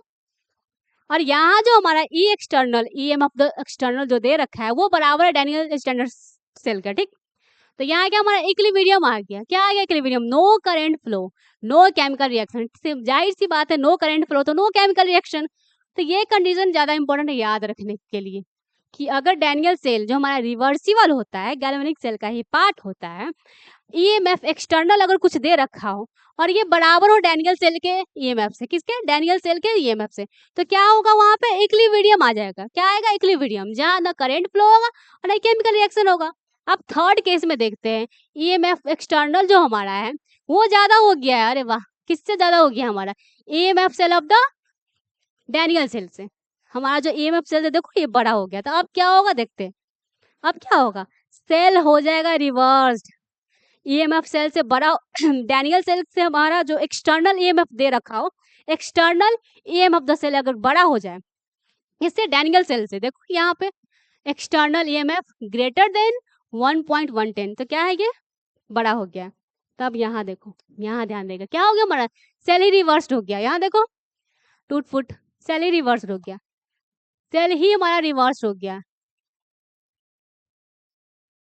जा रहा था इधर भी जा रहा, बट जैसे ही देखे कि यहाँ तो ईएमएफ एक्सटर्नल वाला ज्यादा हो गया, तो चलो रास्ता बदल लेते हैं। तो यहाँ क्या है? रास्ता ही सब बदल लिया अपना अपना। तो हमारा सेल क्या हो गया? रिवर्स्ड। करंट फ्लो तो करेगा ही, इक्विलिब्रियम थोड़ी आ गया। ठीक। Acts as a electrolytic cell. अरे वाह, रिवर्स हो गया ना। तो किसके तरह हो गया? एग्जाम्पल तो हमारा था गैल्वेनिक सेल का, लेकिन ये किसके टीम में चला गया? आप इलेक्ट्रोलाइटिक सेल में। कहाँ चला गया? इलेक्ट्रोलाइटिक सेल क्या था हमारा? इलेक्ट्रिकल एनर्जी कन्वर्ट होता था केमिकल एनर्जी में। क्या? केमिकल एनर्जी में। पार्टी बदल लिया अपना। क्या एक्ट एज है, तो ये थर्ड वाला कंडीशन भी हमारा बड़ा ही इंपॉर्टेंट और खास है कि जब भी सेल रिवर्स होता है तो क्या वो गैल्वेनिक सेल की तरह बिहेव करेगा, उसमें chemical reaction converted into electrical energy. But ये तो अब हो गया इलेक्ट्रोलाइटिक सेल का पार्ट, तो क्या हो जाएगा हमारा electrical energy converted into chemical energy, part ही बदल लिया ये। यहाँ जैसे ही हमारा ई ऑफ द सेल बड़ा हो जाएगा तो zinc plus 2 ion, zinc copper और कॉपर 2 प्लस आयन। अब यहाँ देखो छोटा सा ट्रिक, सुंदर सुंदर trick. Watch out for the EMF external value, ठीक, in the question to know the direction of electron flow. ये तो ऊपर वाला ही बात हो गया, जब भी क्वेश्चन में हमको दे रखा हो external value of the EMF, ठीक, तो वो देखना, उससे हमको डायरेक्शन पता चल जाएगा, क्या, फ्लो ऑफ इलेक्ट्रॉन का। किसका डायरेक्शन पता चलेगा, फ्लो ऑफ इलेक्ट्रॉन का। तो इस तीनों में डैनियल सेल का जो हमारा था लास्ट वाला, कहाँ पार्ट ही बदल लिया, कहाँ चला गया, ये गैल्वेनिक सेल का पार्ट होते होते ये कहाँ चला गया, इलेक्ट्रोलैक्टिक सेल में चला गया। तो क्लियर, आगे बढ़ते हैं। अब आ गया कमर्शियल यूज, मार्केट वाला। कमर्शियल बैटरीज, क्या आया, कमर्शियल बैटरीज। थोड़ा पानी पी लेते हम भी, बता कर पीना पड़ता है, आज बहुत लंबा लेक्चर जा रहा है, लिख लिख कर।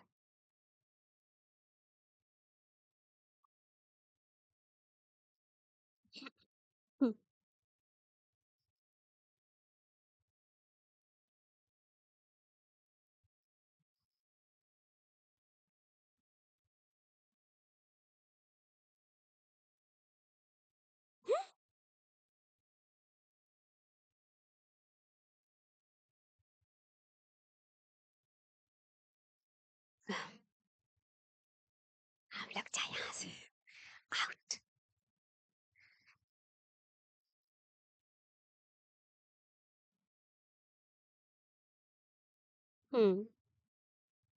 तो क्या था हमारा, कमर्शियल बैटरी, जिसमें सबसे पहले देखेंगे क्या, प्राइमरी सेल्स क्या होता है, ठीक, प्राइमरी सेल जानते हैं।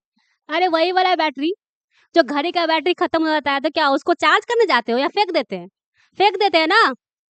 तो क्या हमारा प्राइमरी क्या है, रिएक्शन अकर्स, रिएक्ट तो हो ही जाएगा, एक बार रिएक्ट करता है, ठीक है, वो जिंदगी में एक बार रिएक्शन करता है, तभी हम लोग एक ही बार उसका यूज करते हैं, उसका बाद फेंक देते हैं। घड़ी का बैटरी, ठीक है, उसको रिचार्ज नहीं करते। अब ये बात बताओ, इन्वर्टर का बैटरी क्या फेंक देते हैं हम लोग, फेंक देते हो या उसको रिचार्ज करते हैं। वो रिचार्जेबल होता है क्योंकि वो क्या होता है हमारा सेकेंडरी सेल में आता है, क्या सेकेंडरी सेल वाला रिचार्जेबल होता है, उसको फेंकते नहीं है। और ये प्राइमरी सेल है, ठीक है, जो रिएक्शन जिंदगी में एक ही बार करता है, फिर डेड आफ्टर यूज, यूज करने के बाद खत्म होता है। कैन नॉट बी रिचार्ज, उसको रिचार्ज नहीं करते इसलिए फेंक देते हैं, कैन नॉट बी रिचार्ज।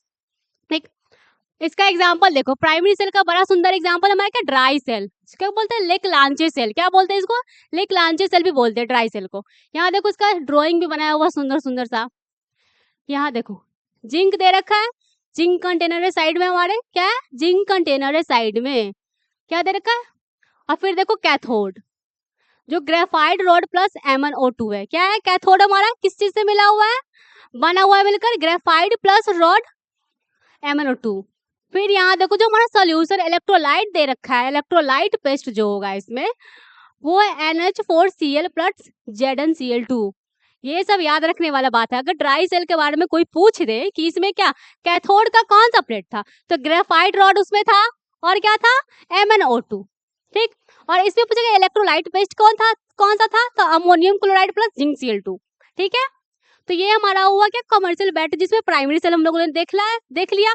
और प्राइमरी सेल का सबसे फेमस एग्जांपल कौन सा है, ड्राई सेल वाला, जिसको लेक्लांचे सेल भी बोलते हैं। इसका स्ट्रक्चर ना भले याद रहे, लेकिन ये कैथोड वाला जरूर याद रहे, और इलेक्ट्रोलाइटिक पेस्ट भी इसका जरूर याद रहे, किस किस चीज से इसका इलेक्ट्रोलाइटिक पेस्ट बना हुआ है, ठीक।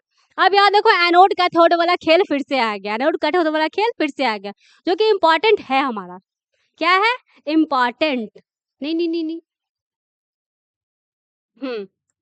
तो एनोड क्या, यहाँ पे देखो जिंक कंटेनर है, एनोड के पास क्या हमारा जिंक आएगा।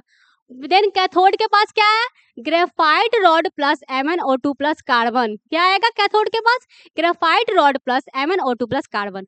अब आया इलेक्ट्रोलाइट पेस्ट, क्या था हमारा इलेक्ट्रोलाइट का पेस्ट, क्या था, ammonium chloride plus zinc chloride, क्या था ammonium chloride plus zinc chloride, ये सब पूरा मेमोरी लेवल। अब इसका वोल्टेज देख लो, वोल्टेज क्या 1.25 टू 1.5 वोल्ट, क्या था 1.25 टू 1.5 वोल्ट। अब यहाँ देखो फिर से स्पेशल नोट आ गया तुम लोग के लिए, क्या था acidic ammonium chlorides corrodes the zinc container over the time।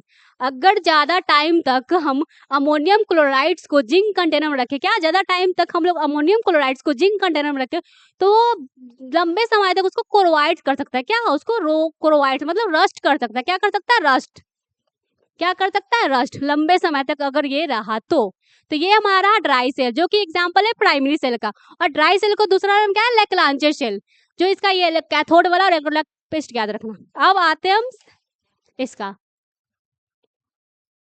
अब एक देखते हैं मरकरी सेल। मरकरी सेल क्या है हमारा मरकरी सेल, मरकरी सेल इसका यूज कहाँ करते हैं वॉच, बिल्कुल watch, hearing aids. Then anode का पेस्ट देखो, ये दोनों क्या हमारा प्राइमरी सेल का टाइप्स, एनोड क्या जिंक अमालगम प्लस अमालगम, ठीक। फिर कैथोड पे क्या रहेगा हमारा पेस्ट ऑफ मरकरी ऑक्साइड, क्या मरकरी ऑक्साइड प्लस कार्बन। और इलेक्ट्रोलाइट वेस्ट क्या रहेगा हमारा अमोनियम नहीं sorry potassium hydroxide plus zinc oxide, क्या रहेगा इलेक्ट्रोलाइट हमारा potassium hydroxide plus zinc hydroxide.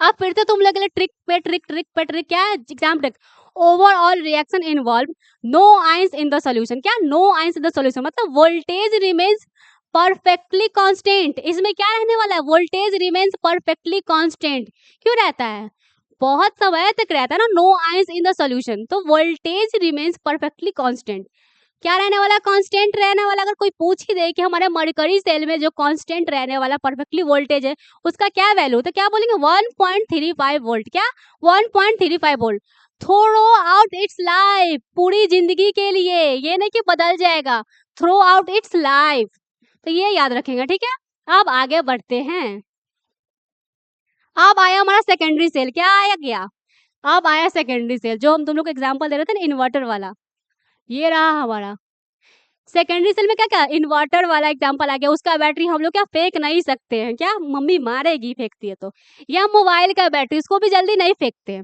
वो लोग रिचार्जेबल होता है क्योंकि वो सेकेंडरी सेल होता है हमारा, क्या सेकेंडरी सेल्स के टाइप में आते हैं।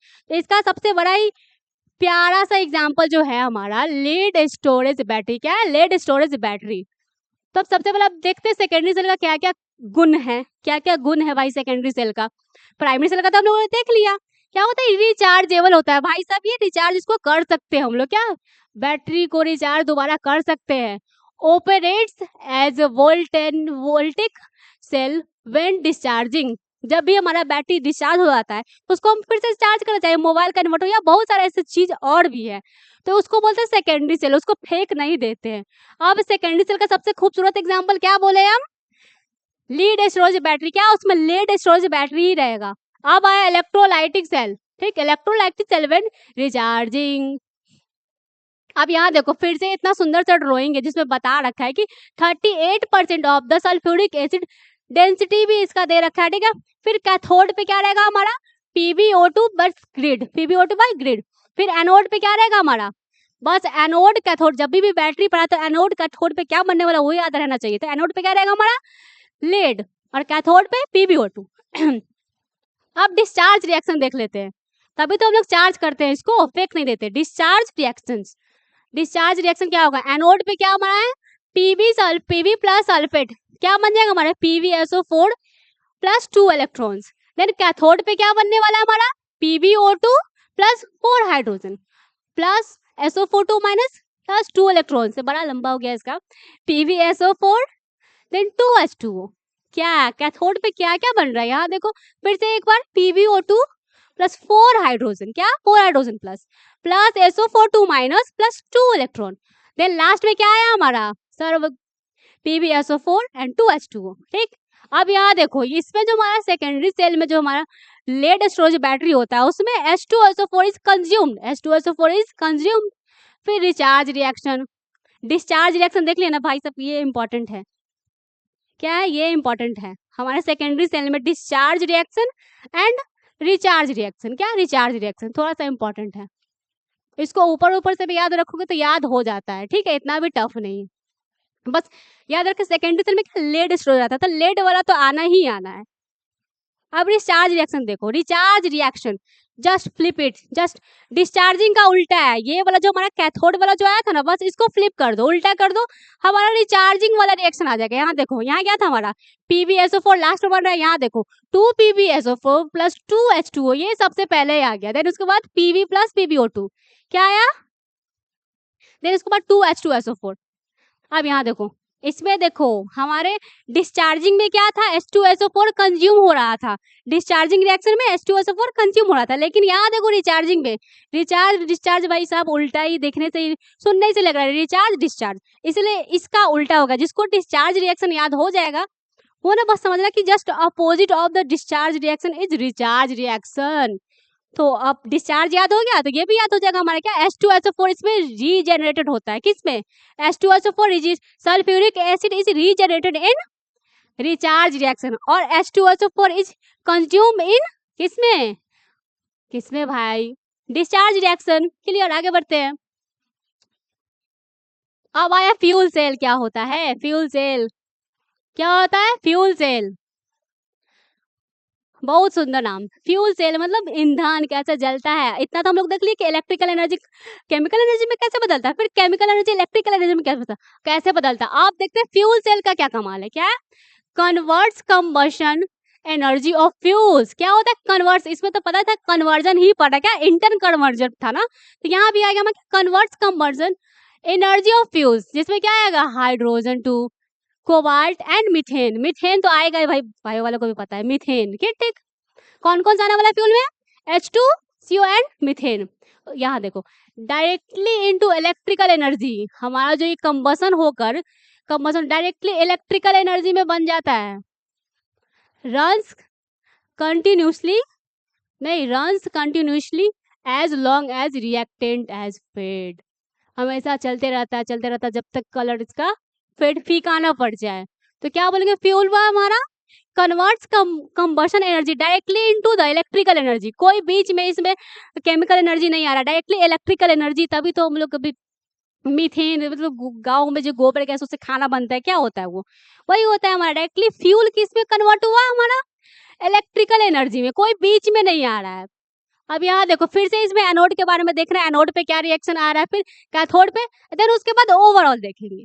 क्या देखो एनोड पे क्या होगा, फिर से 2H2 आने वाला है, 4 हाइड्रोक्साइड, फिर 4H2O प्लस 4 इलेक्ट्रॉन, ठीक है। फिर इसके बाद कैथोड देखो O2 2H2O plus 4 electron and 4 hydroxide, then overall देखो 2H2 2O2 then 2H2O in liter. तो ओवरऑल हमारा ये है क्या ना, एनोड कैथोड वाला आपको याद है कि एनोड पे क्या बना है, कैथोड पे, ओवरऑल आप अपने आप लिख सकते हो, ठीक है, तो इतना लोड नहीं लेना। यहाँ फिर से देखो क्यूट सा हमारा खूबसूरत सा स्ट्रक्चर बन रखा है तुम्हारे लिए, क्या है बार बार इधर आता है।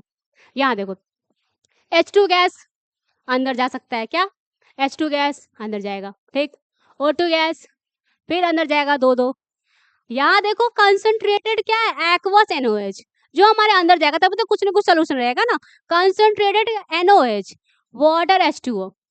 यहाँ देखो कैसे फ्यूल बनता है H2O2 फ्यूल सेल, ये किसका स्ट्रक्चर है H2O2 फ्यूल सेल, जो हमारा डायरेक्ट यहाँ देखो H2O2 फ्यूल सेल, तो हमारा फ्यूल सेल बनकर तैयार है। ये देखो क्या है ये। अब यहाँ देखते थोड़ा सा कोने में आ जाओ, यहाँ देखो efficiency is 60 to 70%, theory theoretically 100%, pollution free. इसका क्या फायदा, पॉल्यूशन फ्री है भाई, क्या है पॉल्यूशन फ्री। हमारे फ्यूल सेल का फायदा क्या है, ये पॉल्यूशन फ्री भी होता है और एफिशिएंसी भी इसका कम नहीं होता 60 to 70%, बट रियल लाइफ पे थ्योरिटिकली 100%, बट एफिशिएंसी इसका क्या होता है 60 to 70%, ठीक है। अब फिर से तुम्हारे लिए एक अच्छा सा बढ़िया सा ट्रिक है, देखो क्या है, यूज इन अपोलो, क्या use in Apollo space program. वाह, हमारे जो ये फ्यूल सेल है इसका देखो कहाँ कहाँ तक नाम है use in Apollo space program, astronauts drank the water vapour produce, ठीक है। आगे बढ़ते हैं। अब आया लास्ट में क्या, कोरोजन। क्या होता है कोरोजन, क्या होगा कोरोजन, देखो इसका नाम ही काला कलुट्टा है एकदम, कोरोजन। क्या है? कोरोजन। एंड प्रिवेंशन, पहले जानते कोरोजन होता है क्या? कोरोजन क्या होता है? नाम ही इसका कोरोजन, नहीं तो अपने ही इन्वायरमेंट के साथ रिएक्ट कर कर, क्या अपने ही इन्वायरमेंट के साथ रिएक्ट कर कर अपना ऐसी का तैसी करवा लेता है, इसी को बोलते हैं कोरोजन। ठीक है। रस्टिंग, अब केमिस्ट्री की भाषा में समझते हैं, जब अपने ही इन्वायरमेंट के साथ रिएक्ट कर कर अपना हाल खराब करवा लेना, उसको बोलेंगे क्या? रस्टिंग। जो हम लोग सबसे फेमस पर क्या पढ़ते हैं? Rusting in iron. तो यही हमारा होता है कोरोजन। कंसेप्ट देखो, rusting is an electrochemical miniature, क्या? Miniature cell on an iron surface, क्या? आयरन सरफेस पे। देखो फिर से याद रखो, हमारा आयरन का यहाँ सरफेस दे रखा है, ठीक है। जो वाटर ड्रॉपलेट्स है, अपने वाटर ड्रॉप्स क्या ऊपर से थोड़ी, इन्वायरमेंट में है ना भाई, कहाँ है? इन्वायरमेंट में, तो वाटर ड्रॉपलेट्स यहाँ पर, ठीक। यहाँ देखो, फिर यहाँ पे कैथोड एनोड कोई कभी नहीं छोड़ने वाला, ये आता ही आता है। फिर से देखो, एनोड पे हमारा क्या रिएक्शन बन रहा है? Fe से Fe2 प्लस आयन, फिर 2 इलेक्ट्रॉन, ये क्या इलेक्ट्रॉन गेन कर रहा था, क्या हमारा हुआ? इलेक्ट्रॉन लूज कर रहा था, एनोड पे ही बनेगा ना। फिर यहाँ पे इनोड सेल इसका दे रखा है 0.44 वोल्ट। ओवरऑल इनोड सेल क्या होगा इसका? 1.67 वोल्ट, क्या 1.67। फिर कैथोड पे देखते हैं, कैथोड क्या है हमारा? O2 plus 4 hydrogen plus 4 electron, फिर अल्टीमेटली क्या दे रहा है? 2H2O, क्या दे रहा है? फिर इनोड सेल हमारा क्या होगा इसका? 1.23। एक का हमारा क्या है? कैथोड का क्या होगा हमारा? 1.23 वोल्ट, एंड देन क्या हमारा एनोड का क्या होगा? 1.67 वोल्ट, ये भी याद रहे। और यहाँ सबसे इंपॉर्टेंट रस्टिंग फार्मूला देख लो भाई साहब, क्या रस्टिंग फार्मूला? ये तो इंपॉर्टेंट है, डायरेक्ट क्वेश्चन उठ कर आया था, क्या रस्टिंग फार्मूला देख लो। Fe2O3 इंटू XH2, एक्स क्या एक्स खाली जगह, उसके जगह पे कुछ भी आ सकता है, क्या कुछ भी आ सकता है। तो हमारा रस्टिंग फार्मूला हो गया क्या? Fe2O3 into XH2O। आप प्रिवेंशन, अब तो ऐसी का तैसी हो गया, अब तो प्रिवेंशन भी चाहिए ना, कि हर एक लोहा खराबी हो जाएगा तब बचेगा क्या? बचेगा क्या? हमारे पास कुछ भी नहीं बचेगा अगर अगर इसका इलाज नहीं किया जाता। देखो रस्टिंग मिनिएचर, क्या rusting miniature of iron surface. अब यहाँ इसका प्रिवेंशन देख लेते हैं, क्या प्रिवेंशन? कैथोडिक प्रोटेक्शन, इसको क्या कैथोडिक, इसको प्रोटेक्ट कौन कर सकता है? Cathodic protection. देखो गैल्वेनाइजेशन, गैल्वेनाइजेशन से कुछ याद आया हमारा? गैल्वेनिक शेल, क्या galvanic cell coating with the zinc, और जिंक का ई नॉट सेल क्या होता है? -0.67 volt is more reactive than iron, क्या देन आयरन से act as an anode and sacrifice itself. सीधा बात है। देखो कैथोडोलिक हमारा रिएक्शन दे रहा है, प्रिवेंट कौन करेगा? हमारा गैल्वेनाइजेशन। गैल्वेनाइजेशन जैसे ही नाम आ रहा था, हमारा क्या याद आ रहा है? कि electric chemical energy converted into electrical energy. तो जो हमारा जिंक होता है, कोटिंग विद द जिंक, और जिंक इज मोर, जिंक हमारा क्या मोर रिएक्टिव देन आयरन होता है, ठीक। लेकिन जिंक एक्ट एज एनोड, क्या एंड सेक्रीफाइड। जो हमारा जिंक जो है, जिंक हमारा बलिदान देता है, किसके लिए? ताकि prevention from the corrosion, prevent बच जाए, क्या रस्टिंग होने से बच जाए। तो इसमें हीरो कौन बन गया यहाँ? जिंक। जिंक अपना बलिदान दे देता है कि भाई तू बच जा। तो प्रिवेंशन कौन करता है कोरोजन से? हमारा कैथोडोलिक रिएक्शन। देन इसमें क्या याद रखेंगे? गैल्वेनाइजेशन। और उसमें भी सबसे इंपॉर्टेंट क्या, जो जिंक है, जो जिंक भाई साहब अपना बलिदान देकर लोहे को बचाते हैं। यहाँ देखो iron pipe, then magnesium block, ठीक। यहाँ देखो Mg is oxidise first, then saving the iron pipe, क्या saving the iron pipe replace the periodically, बचा लिया ना। यहाँ देखो आयरन पाइप को बचा लिया रस्ट करने से, क्योंकि ये ज्यादा ऑक्सीडाइज है। जिस तरह हमारा जिंक था ज्यादा ऑक्सीडाइजिंग, ठीक, जिंक हमारा ज्यादा ऑक्सीडाइजिंग था, लेकिन आयरन को बचा लिया, ठीक। उसी तरह देखो मैग्नीशियम भी ऑक्सीडाइजिंग ज्यादा है, लेकिन आयरन पाइप को बचा लिया। तो क्या सैक्रिफिशियल एनोड, क्या सैक्रिफिशियल एनोड, क्योंकि ये दोनों हमारा जो जिंक और मैग्नीशियम कहाँ बनता है? एनोड पे, ठीक। कहाँ बनता है? एनोड पे। तो क्या बोल गए? Sacrificial anode. प्रिवेंशन भी हो गया हमारा, कैथोडिक प्रिवेंशन एंड गैल्वेनाइजेशन। तो यही हमारा रहा ओवर ऑफ द कि रस्टिंग क्या होता है, फिर रस्टिंग से बचने का क्या होगा, कैसे बचेंगे। जिसमें हमारा देखो जो हायर ऑक्सीडाइजिंग एजेंट होता है, जिसके पास हायर ऑक्सीडाइजिंग पावर होता है, वो बचा लेता है बेचारे लोहे को, क्या रस्ट होने से। तो यहाँ याद रखेंगे main point, cathodic protection and galvanisation और सैक्रिफाइसल एनोड। कौन अपना देता है बलिदान? जो एनोड पे रहता है, ठीक है। तो इसी के साथ हमारा चैप्टर हुआ खत्म। आज के लिए इतना ही, धन्यवाद।